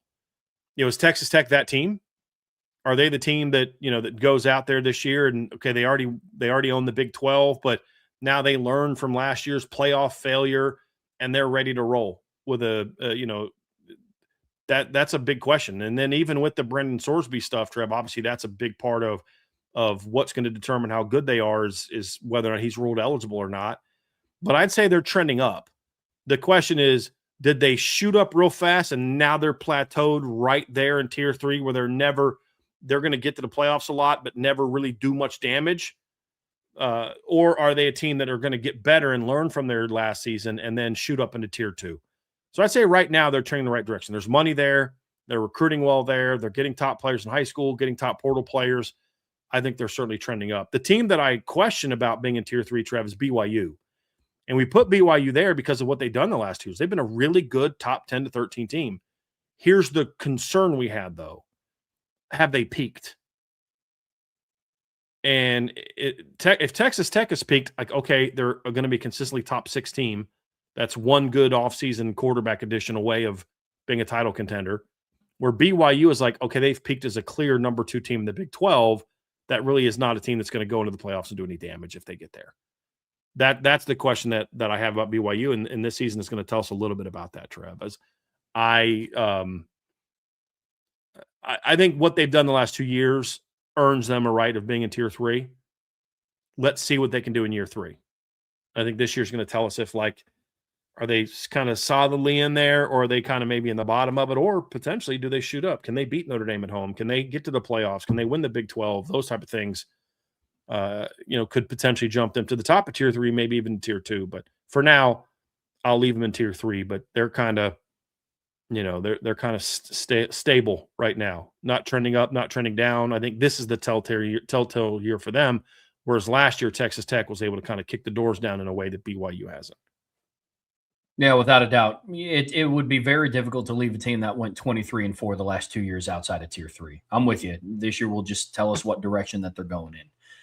The SEC, it's a little bit different of a conversation. We have 1, 2, 3, 4, 5. What is that? 5 teams in the SEC in tier 3. And I think that's indicative of why we believe that this is the deepest conference in college football. Yep.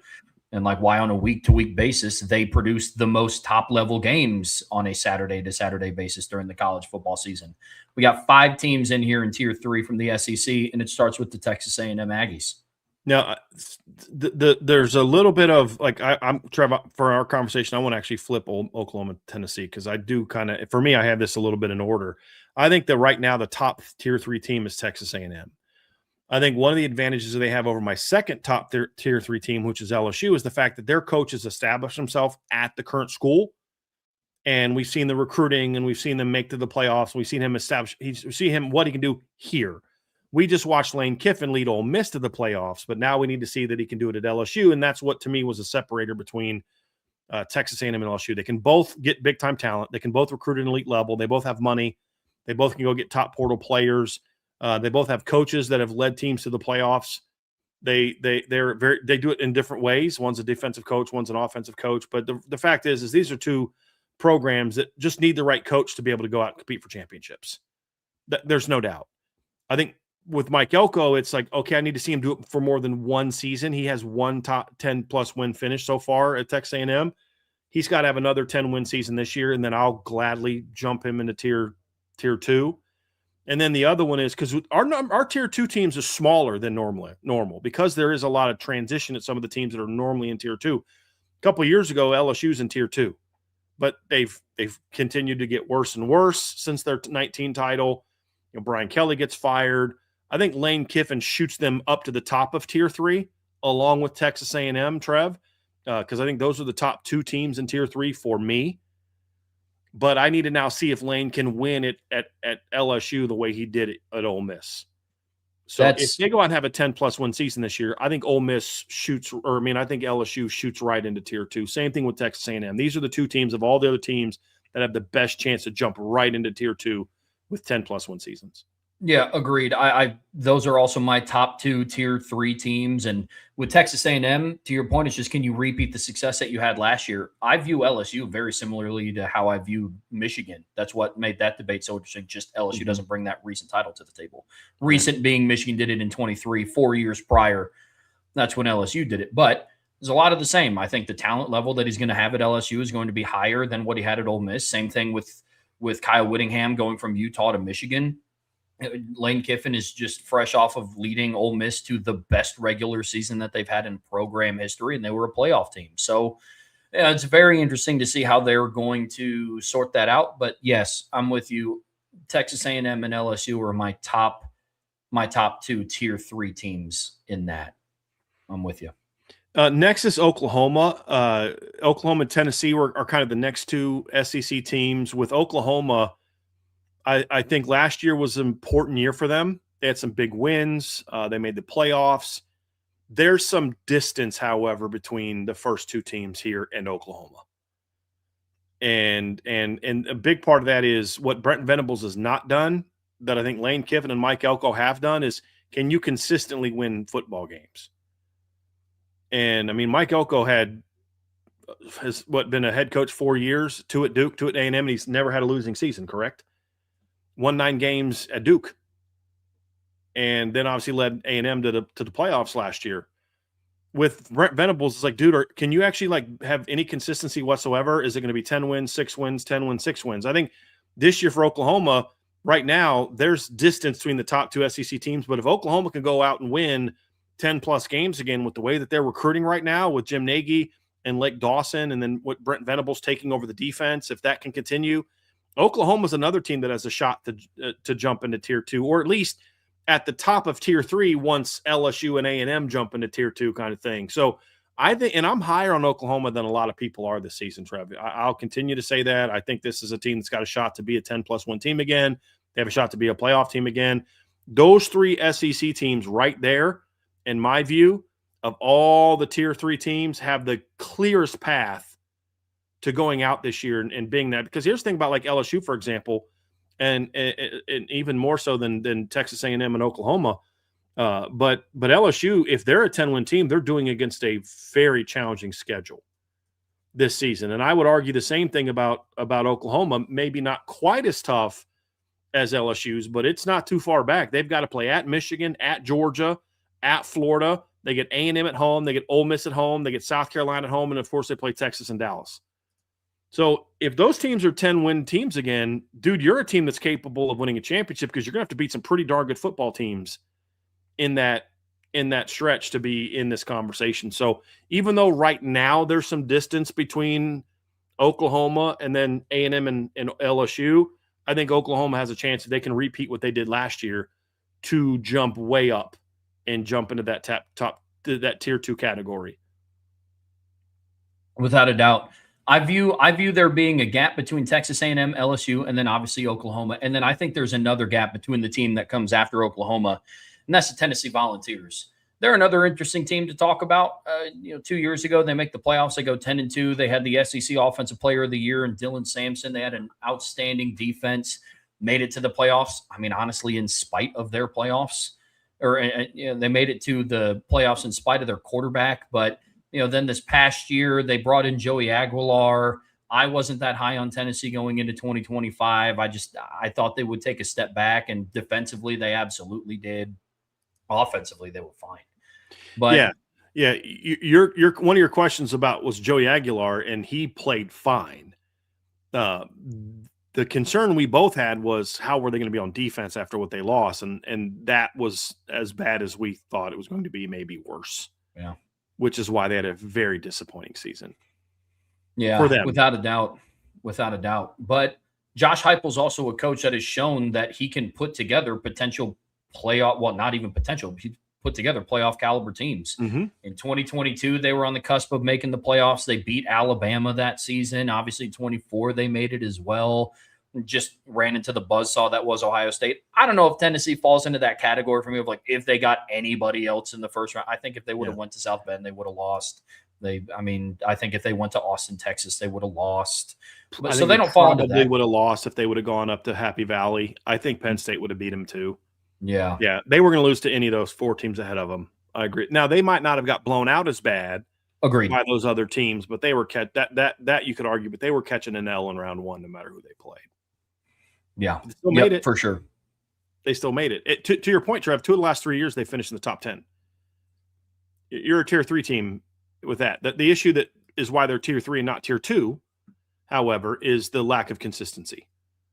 and that's going to be a big one for me. Is like you're way too up and down, and for my liking. If they would have gone 10-3 again this year, they would have solidly been tier 2 for me.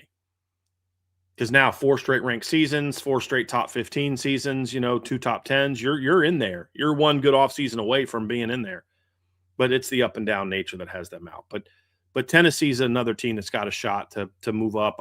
This year's going to be telling because this is one of the 5 offenses that most demands really strong quarterback play for them to succeed. And there's major question marks at that position. So it's going to be an interesting year. And then the last team in the SEC is Ole Miss. If Lane Kiffin was still at Ole Miss, I think they're a tier 2 team because they're coming off of a playoff run. They've had 3 straight 10+ win seasons. They were a borderline playoff team in 2024, beat Penn State in, I forget which bowl it was. It was the Cotton Bowl, Peach Bowl. What was the game they beat? I forget which bowl game it was. They beat Penn State the year before. But I'm not a Pete Golding fan. You know that. Lost a lot of their staff, lost some key players. I think last year was a bit of they were one of those SEC teams that had a little bit of an easier path last year. Now they did beat Oklahoma on the road, which is a very good win. But I'm not sold on Ole Miss continuing what they've done in recent years without Lane Kiffin. I don't think Pete Golding is Steve Fisher, with all due respect. Yeah, Ole Miss is a team that's going to be fighting to keep their spot in tier 3 this year. I don't know I guess if they make the playoffs again under Pete Golding, they might have an argument to be up in tier 2. But that's how I view the outlook for Ole Miss this year. I'm with you completely. We did have some other teams outside of tier 3 that are on the cusp of moving up. And once again, we broke this down by conference. And we'll start again with the ACC. I think there's 2 teams that are clearly on the cusp of working their way to move up, and that's SMU and Louisville. Those are 2 teams that I think are going to be very interesting to watch this upcoming year. Big years for both of them. Louisville, can you just be better than what you've been? What they've been has them at the top of tier 4, but they're not in tier 3. They've got to start winning some big games and avoid the bad losses. SMU, you just got to prove that 24 wasn't a fluke. You look at the Big Ten, Trev, and we'll go through these pretty quickly. Go through the Big Ten. I think Iowa is just about as steady of a team as you're going to find. The reason we put them in here is because if they can ever figure out their quarterback and offensive stuff, they shoot way up because they have a championship caliber defense like now. Washington, we talked about them. They've got talent. They've had some good seasons. It's a place where you can win at a high level. Our big thing is we don't know that Jed Fish can win at a big level. So that's why they're not in the top 3 tiers now. And then Penn State has fallen hard. They were tier 2 a year ago. Yeah. Like easily in tier 2. Solidly they're in tier 4, and I don't want to hear any arguments for them in tier 3 because they were bad last year. They're not recruiting very well. Matt Campbell's a really nice, mid-level power 4 coach that I don't know can win at an elite level. We'll find out this year. Penn State could shoot way back up again this year, but their roster's not great. They lost all the talent they had 2 years ago that led them where is almost all of it's gone. They replace it with a bunch of kids who played for an 8-4 Big 12 team last year. And I don't think that I have a lot of concerns about Penn State. They're not in tier 3 for me. They got a lot to prove for me right now, Trev. Yeah, same with me, man. They are a far cry away from tier 2. A team that is not a far cry away from tier 2 and really, really surging up this list is out of the Big 12, and that's Arizona State. 2 years removed from making the playoffs, winning the conference championship after being predicted to finish last. Injury problems. I think their locker room is going to be a little bit more clear-headed with Sam Leavitt out of there. I love Kenny Dillingham as a head coach. This is going to be a big year for them, though. And what's the one thing they did last year that nobody else in the Big 12 could do? Beat Texas Tech. Beat Texas Tech. That's right. I love what they did in the portal. And to your point, Trev, this is a big year. I think they could jump into tier 3 if with a good season this year. I don't know that they're capable of jumping into tier 2 unless they just make a deep playoff run. But they could easily jump into tier 3. They could easily pass up BYU. As far as just accumulating talent, like BYU, I think I think they've peaked. This is as good as they're going to be. There's just certain limitations of BYU that might keep them from being higher than they are. We may be proven wrong, but that's just our honest assessment there. Arizona State's a team that I think has the resources. The state's got good talent. They're right there by California. They're right there, not too far from Texas. They can recruit well. They have a great head coach that kids want to play for. there's some money there. They went out and got some players in the portal and paid good money for it. They're recruiting well. They just picked up a really good high school commitment the other day. That's a place that I think could shoot up fast. But you got to show some consistency. And I actually think he did a decent job last year when you consider all the things that they kind of went through. But you've got to show you can win consistently. SEC, we got 3, Trev. Florida with John Sumrall.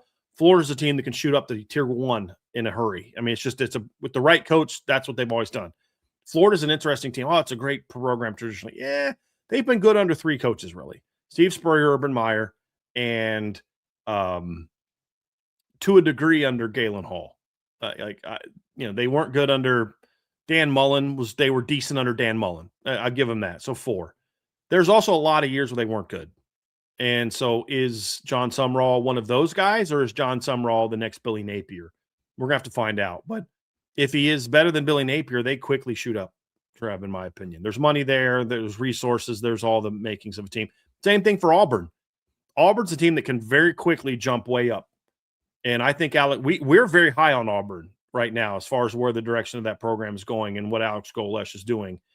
So they are. And then Missouri, to me, is a team that's like right on the cusp of being in tier 3. And every time we think they're going to jump into that, they do something and disappoint. And so they're solid tier 3, but they're a team also recruiting Missouri. They can recruit Texas. That if run correctly, that's a team that could jump into tier 3. There's no reason they can't get back to like they were in the Gary Pinkel days, not just in the Big 12, but also in the SEC. They had some very good teams when they first jumped into the SEC. So they're another one that has a chance to be that. So those on the cusp teams of tier 4. Brian, to take us home today here on the Irish Breakdown podcast, brought to you by our friends over at FanDuel, we have a daily mailbag to take us the rest of the way. Now, if this does happen to be your first mailbag, put an MB for mailbag or a mailbox emoji. Lets us know to set that question aside. And then you can also throw in a super chat. Gets bumped up to the top. We're going to be a little bit more brief on today's mailbag, but we do want to get to some of these good questions. We had a couple super chats. Got one from my guy, Remington Jeans. I'm going to talk to you guys a little bit about Remington tomorrow. Wanted to talk about that today. We had so much to do, but you guys are going to hear me give a testimonial about the job that Remington and his cousins did. They own the Robert Jeans Corp, which is they do concrete. They put a new driveway and a new walkway to our house. Tremendous professionalism. We could afford it. It was reasonably priced, very professional, great work. We're very, very happy to support them. Not because Remington gave me a $1.99 super chat because he's a Notre Dame fan, nor is he paying me a dime to give advertising because I don't really do that. Or at least I haven't done that, and I won't do that with them because I'm a big believer that if somebody does good work for you, you give them a shout-out. So I'm going to give them a little shout-out now, Remington, but I'm going to give another one tomorrow at the beginning of the show. But if you guys need concrete work done and you're in this area, you're in the Michiana area, definitely hit up Robert Jeans Corp, Geans. We went with them, and so my testimonial is personal. They did great work. My wife is even happy, and she is not easy to please when it comes to stuff like that. So, and it had some ideas for us that actually made the project even better. So we're very thankful for them and the job that they did. Will Falk with a super chat as well. Will said, just got a paycheck, ended my day, and thought, I bet Brian and Trevor are still talking Notre Dame football 4 p.m. So thank you for what you do. Y'all, I appreciate that very much, Will. That's awesome, dude. I really yeah, man. And you won't won't be the end of us today. I think Brian's on IB Nation Sports Beat tonight, and then I'm on the next 2 evenings. So get a lot of us next couple of days. From Jay Melvin, Brian, what is your opinion on the Brendan Sorsby situation with the judge being a Texas Tech alum? Do you think he will be reinstated, and how big does this impact college football? So something interesting that happened during our show is the judge from the case announced he's recusing himself.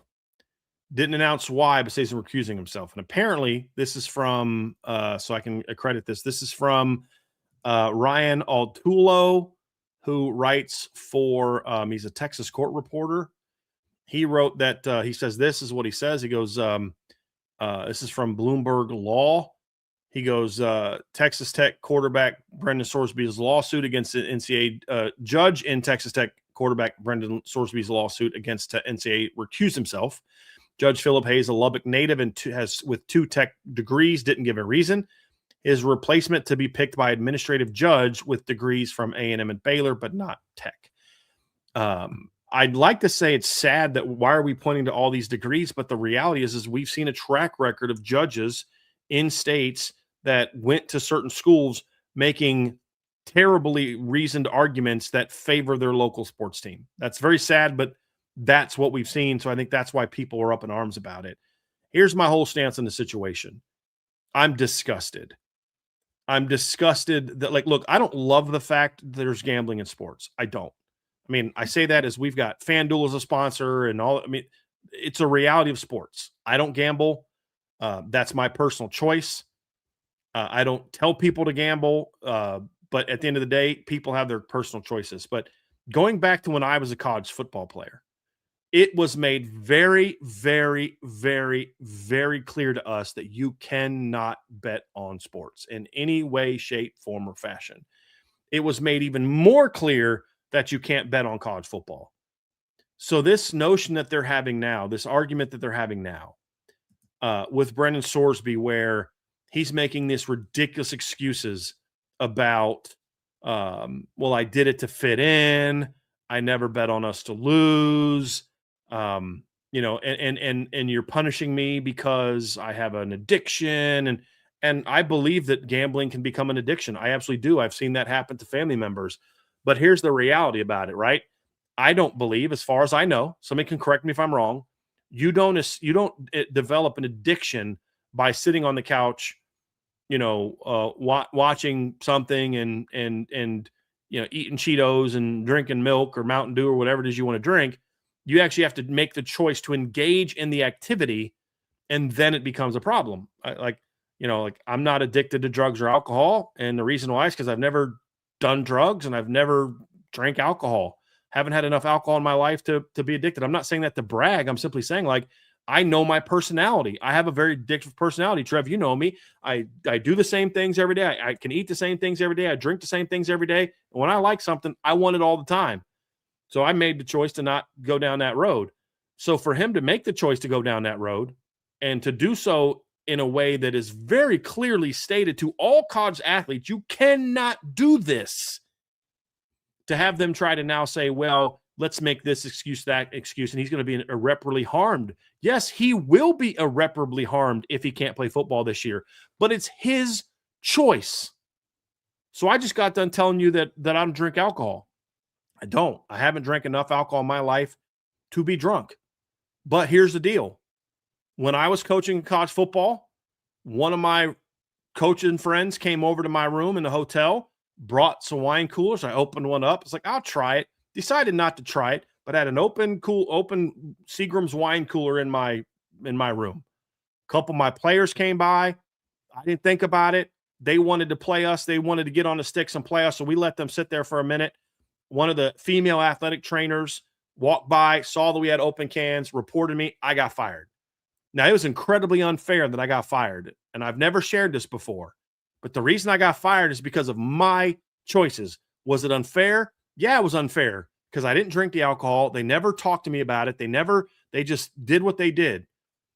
But at the end of the day, my choice to allow that into my room, to consider for a minute to drink it, open it, I put myself in that situation and I had to suffer the consequences. I didn't like it, but that cost me a coaching job. And then I went through some other stuff. My best friend was murdered. Like, it was a really tough time in my life. So I decided to walk away. I ended up becoming a Christian, and coaching wasn't really a thing for me for a while. And it was something that ultimately I needed to go through in my life to get to where I am now.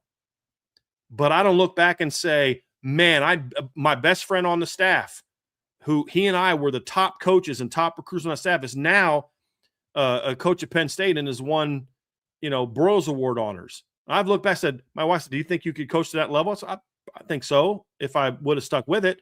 And that decision is what sent me on another path where I didn't become a Division I head coach. And, I don't look back and say, if they wouldn't have done that to me, I might be doing this, this, and this. Because you know why, Trevor? Nobody made me let someone in my room with alcohol. Nobody made me take out a wine cooler, open it up, and put it on my dresser and consider drinking it. Nobody made me do that. I chose that. And you know what? Because I chose that, I have to suffer the consequences of it because that's called growing up and being a man. And what they're doing with this grown man in his 20s is they're trying to make excuse after excuse after excuse, sacrificing any responsibility for one reason and one reason only, because they want to get paid when he gets paid. Mm-hmm. That's why. And it disgusts me that Texas Tech, I don't want to hear another word from Joey McGuire. Sorry, but I don't want to hear another word. You guys are advocating for this kid, pushing for this kid. You guys suck. And I have no sympathy for him from a football standpoint. I have a lot of sympathy for him as a young man who needs to get help. He does. I do believe that gambling can be an addiction. I do. I've seen it. But I don't have sympathy for him not being able to play football anymore because that's your choice. We have to live with the choices that we make in life. I've had to live with mine. You have to live with yours. He has to live with his. And if it costs him a future pro career, that's life. You broke a rule you knew you couldn't break. I broke a rule that I knew I shouldn't have broke. I knew that that wasn't the right thing to do. But I didn't want to get into it, and whatever, I'll try it. We're grown-ups. Stupid. That was my choice. Nobody made me do it. Nobody talked me into it. It's my choice. So I can feel sympathy for his addiction while having no sympathy for his not being able to play football anymore because of a choice he made that he knew very clear and knew very well. They let other people drink. Well, they also sell alcohol at stadiums. Are you going to let players go up and throw down some beers at halftime and say, well, they're doing the stands? No, it's dumb. You know the rules. If you don't want to live by the rules, don't play college football and gamble your little heart desires until you're broke. But you chose to do that, and you chose to be a college football player. You had to give up one of them. You chose to go down that road. Nobody made you do it. And so, I just want to be accepted by my teammates. Okay. Stop. Yeah, all-encompassing, this Brendan Sorsby situation boils down to one fundamental point. And I'm saying this as sincerely as possible because I know sometimes I can be sarcastic. I'm saying this as sincerely as possible. Don't be an idiot. Mm-hmm. What are we doing here? You're about to hear two very opposite ends of the argument here. Not right, not wrong, just different. I drink and I gamble. Not to the degree that it's a problem, but I also don't put myself in situations to be stupid. I don't take out short-term loans to gamble. I don't get behind the wheel of a car after I've drank. Like anybody that picks up a DUI, I have zero sympathy for because that was a choice that you made. Like I could feel sympathy for you. It's like, I'd go into jail. Sounds like it sucks. I wouldn't want to go there. But because of the actions that you did, put you in this situation. That's how Brendan Sorsby is. That's where we're at. You don't feed me this line of, well, it's, I was trying to fit in with my teammates. Come on, dude. Like that's so weak. That's just, and so to answer your question, Jay Melvin, how big does this impact college football? Severely. Yeah. Because we're going to provide this culture that now on top of this expanding to the 2014 college football playoffs to where competitiveness doesn't mean anything anymore. We are now promoting a culture where responsibility doesn't mean anything anymore. Right. Look what's happening at Georgia. Yep. No sort of accountability from that program. Not an ounce of it. None. Look at what's happening right now with Texas Tech and Brendan Sorsby. No accountability, and it's just a bunch of finger pointing of like, well, he didn't do it here, so he should still play for us. If this is what it's going to be, then that is detrimental to the sport. If he's allowed to play, the sport as we know it is doomed. Doomed. Because then it becomes legal to bet. If it's legal to bet, then how is it illegal to throw a game? You can not only bet, but you can bet on your own sport. Like and just cry, oh, peer pressure made me do it. I mean,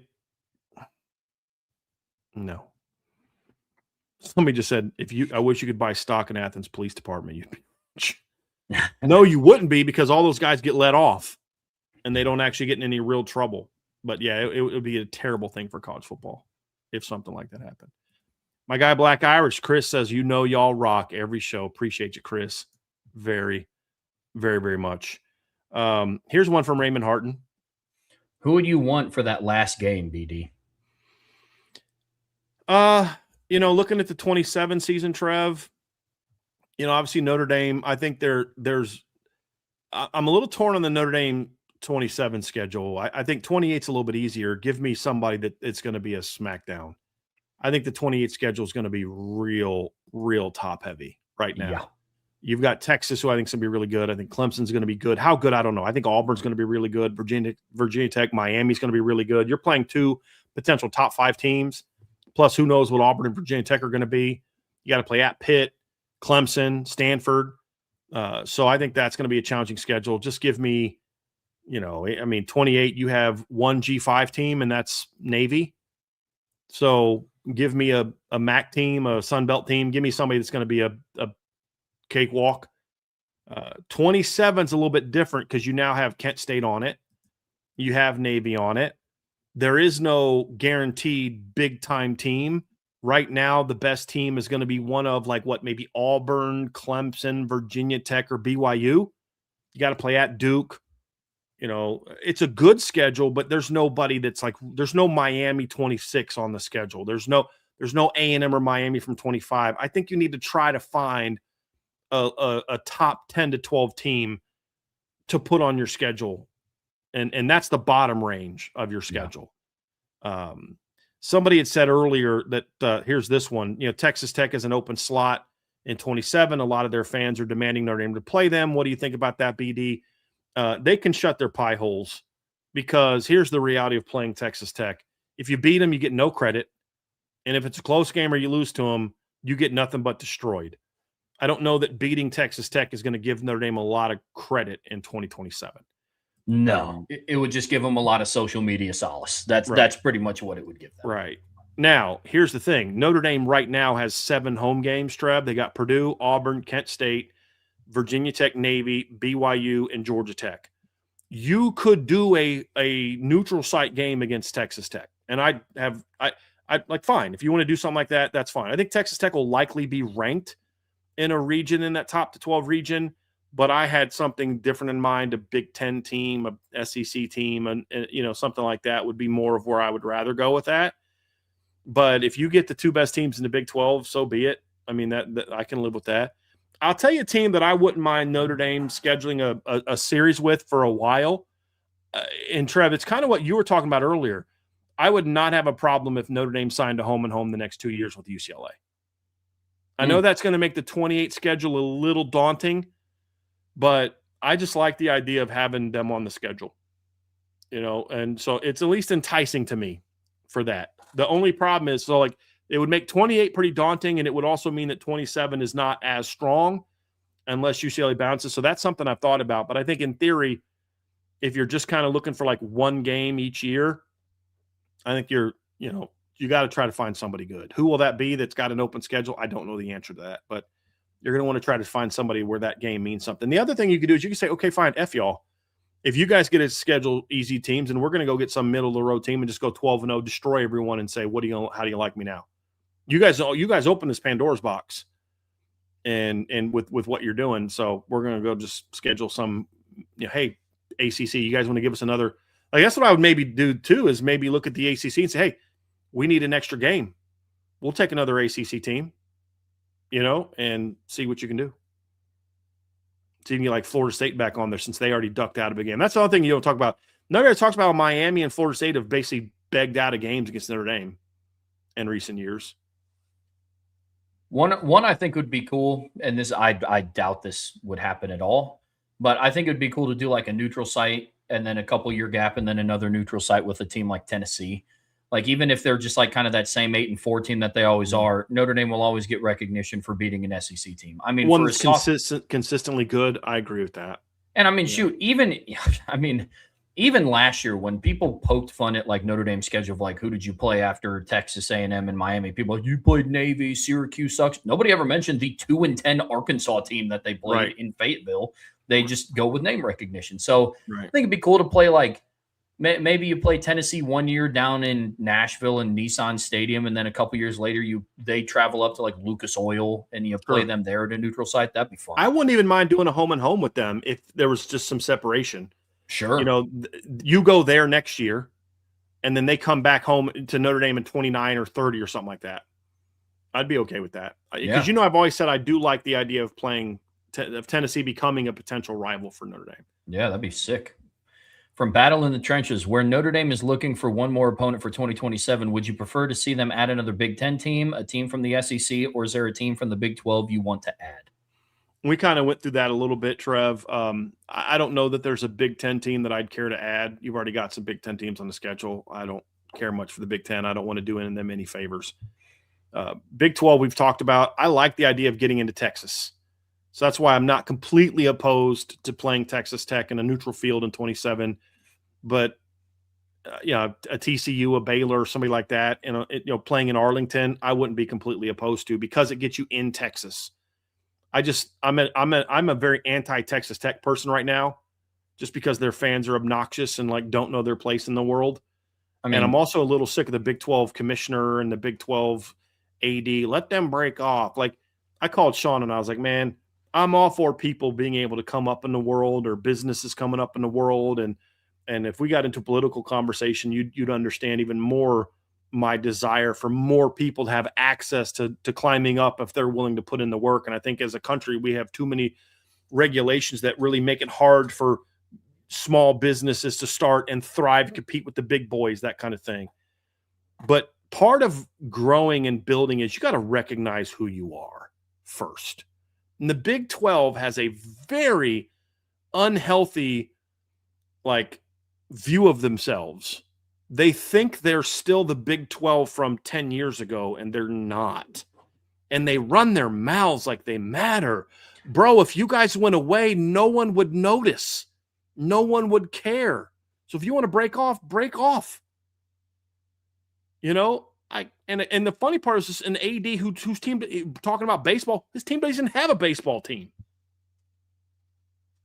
So they just have a very unhealthy view of themselves where it's like, you guys are living in fantasy land.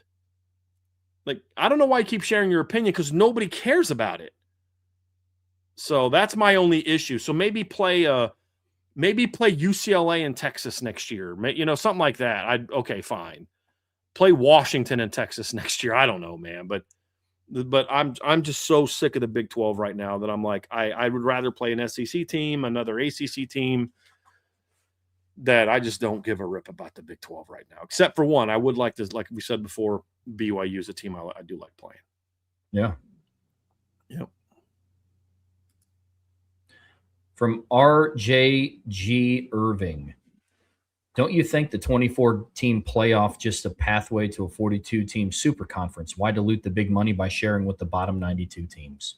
I don't know what the legal ramifications. Everybody talks about the super conference, and I don't know what the legal ramifications of that would be. Would the teams left out? Because there's 70 Power 4 teams, including Notre Dame, 68 to 70. I think it's 68. I don't know what ramifications you would have if you tried to leave some of them out of a new league. Would they sue? What would they do? I don't know the answer to that. That is something that's not talked enough about in this whole discussion. Yeah. So I don't know that the Super League is honestly going to happen the way that people think it's going to happen. I think it's possible that you could see a break off of the 68 teams from the G5. That's possible. But even then, what are the legal ramifications of that? That I don't know. So, I think there's a lot of people that ask that same question. Why are we splitting teams? That's exactly what Florida State and Clemson were talking about. Why are we getting paid the same amount of money when we're carrying this league? They were, anyway. Why does Boston College and Wake Forest and teams that don't spend any money to get better, don't do anything, why are they getting paid the same amount of money we are? So I do think you're seeing that push. I just don't know if that push is going to result in teams getting knocked out. I think what most likely will happen is that you're going to see more of these leagues negotiate deals like the ACC just made this past year, where the top teams get paid more and the bottom teams get paid less, which then only creates more separation. I don't think that's good for the ACC, because it's a bad league that's going to ensure that those bad teams are even worse because they're getting even less money than they were before. But, I also understand where those top teams are coming from. We're the ones creating all the revenue. Florida State and Miami were the two top TV teams in the ACC last year. It wasn't overly close. I think Miami was $7 million ahead of Florida State, and Florida State was $5 or $6 million ahead of whoever number 3 was. And yet they get paid the same amount of money as Boston College, Wake Forest, So I do think there's a push here, but it's just not as easy as just, well, screw it, we're going to break off, because then it's like, well, those teams aren't just going to take it. They're going to file lawsuits, and then it gets real messy. Think about how messy it got for Florida State and Clemson to try to get out of the ACC. If you're going to cut half the teams out, that's going to get real ugly. Yeah. Really ugly. From Fritzy Wyatt. My first ever game in South Bend was in Northern Illinois since I live in Florida Panhandle. Would you consider this Marcus Freeman's worst loss due to the big week 1 win and expectations? No, the worst loss of Marcus Freeman's tenure is very, very clearly the loss to Stanford in 2022. Look, that was a bad loss, but as Trev and I were talking about the other day, that was a good Northern Illinois team. Like, had no business beating Notre Dame. But like, just like Marshall in 2022, they had no business losing that game, but you can at least look and say they were quality teams. Northern Illinois from 24 and Marshall from 22 would have both smacked 22 Stanford. Smacked 22 Stanford. So that was still the worst one to me. Like, and that season, look, we talk about how that season would have looked different if they would have not won this game or not. What would that season look like if they would have just beat Stanford? 10 wins in your first year, you win by winning. Well, like, it had been like 7 in a 10 row. 10 of your last 12 games, including the bowl game, because you lost your first 2, and you'd have gone like 9-3 and won 9 of your last 10 regular season, 10 of your last 11 overall. All these, your season looks a little bit different. Yeah, I would even make an argument that I don't even think Northern Illinois would be my second. By name recognition, it would be, but I wouldn't even argue that it would be my second. What would be your second? Texas A&M from this past year. It sealed your fate for the college football playoff. You allowed the most points at home since Brian Van Gorder was in town. You muffed a perfect snap on an extra point hold, and you gave up 207 receiving yards to a 5'9" slot receiver because you just didn't feel like tackling. Yeah, like, for everything at stake in that game, I would argue A&M was second. That loss was painful. Yeah. From J. Melvin, Brian, you've said you really like this Oklahoma team. Would you add them to the Big 7 of Miami, Georgia, Ohio State, Indiana, Texas, Oregon, and Notre Dame, or not? No, I think we've talked about this. There's some separation between the top 7. I think we said 7 teams, and I think it ended for me with Georgia. Like, you and I had Georgia and Indiana 6 and 7, but I think we had them reversed, if I remember correctly. Like, I had Georgia 7 and Indiana 6, and you had Indiana 7 and Georgia 6, I think, something like that. No, I think in my preseason ranking, I think I had Indiana like 5th. I forgot who but we had the top same 7, I believe. Yeah, we did, just in a different order. And we felt that there was a gap between them and like 8, 9, and 10. So I think Oklahoma has a chance to be there, but they're not there yet. From Bobby S., do you think Will Black's biggest area for improvement from now till fall camp is adding strength? If not, what do you think he needs to improve on the most? Well, if we're talking a physical skill, then yes. I think his strength is fine for where he is right now. But always, you want to get stronger as you get older. But I think the biggest thing is just going to be consistency with his technique. That just trusting himself. Like, there's snaps, Trevor, where he just comes in his pocket, he comes in his set, waits on the guy to get to him, and then just uses his athleticism and length to get there. Then there's other times he kind of panics a little bit and lunges at a guy, and that's when he gets beat. Just trusting the technique and consistency from a technique standpoint are going to be the big keys. Yeah, you want to see him get stronger, get a little bit more movement in the run game, but you're putting him at left tackle first and foremost to protect CJ Carr's blind side. And I think it's just the consistency from a technical standpoint is really going to be the key for him. Agreed. From J. Melvin, Brian, you've mentioned that Peter Bork, the 5-star quarterback that went to Virginia Tech, was begging to go to Notre Dame. Does this happen often, big-time talent not being able to go to Notre Dame due to us being loaded? I don't think he's a big-time talent. I don't. Look, I know he's ranked high, but there's a reason why no big schools pushed for him. Georgia pushed for him late because they were looking for a second quarterback. Notre Dame didn't push for him the first time and didn't push for him the second time. Yeah. So I don't know that he's a good quarterback. I don't want to take anything. He's a good quarterback. I like Peter Bork, but when you're trying to do the things Notre Dame's trying to do, you're looking for best of the best, and he's just not on the same level as Champ Mons and Teddy Gerard and Kingston pre-year and guys like that. He's just not on the same level as those guys. So that's why now for Virginia Tech, that's a great pickup. Great pickup. And again, he's a good top 150 kind of guy, but I just want better than that at quarterback. So that's really what it is. He's not a 5-star. Like how you can have Peter Bork where you rank him and Champ Mons where you rank him. It's like, so you know more than all these schools that think Champ Mons is better than him. You think you know more than all them. Okay. Whatever you say.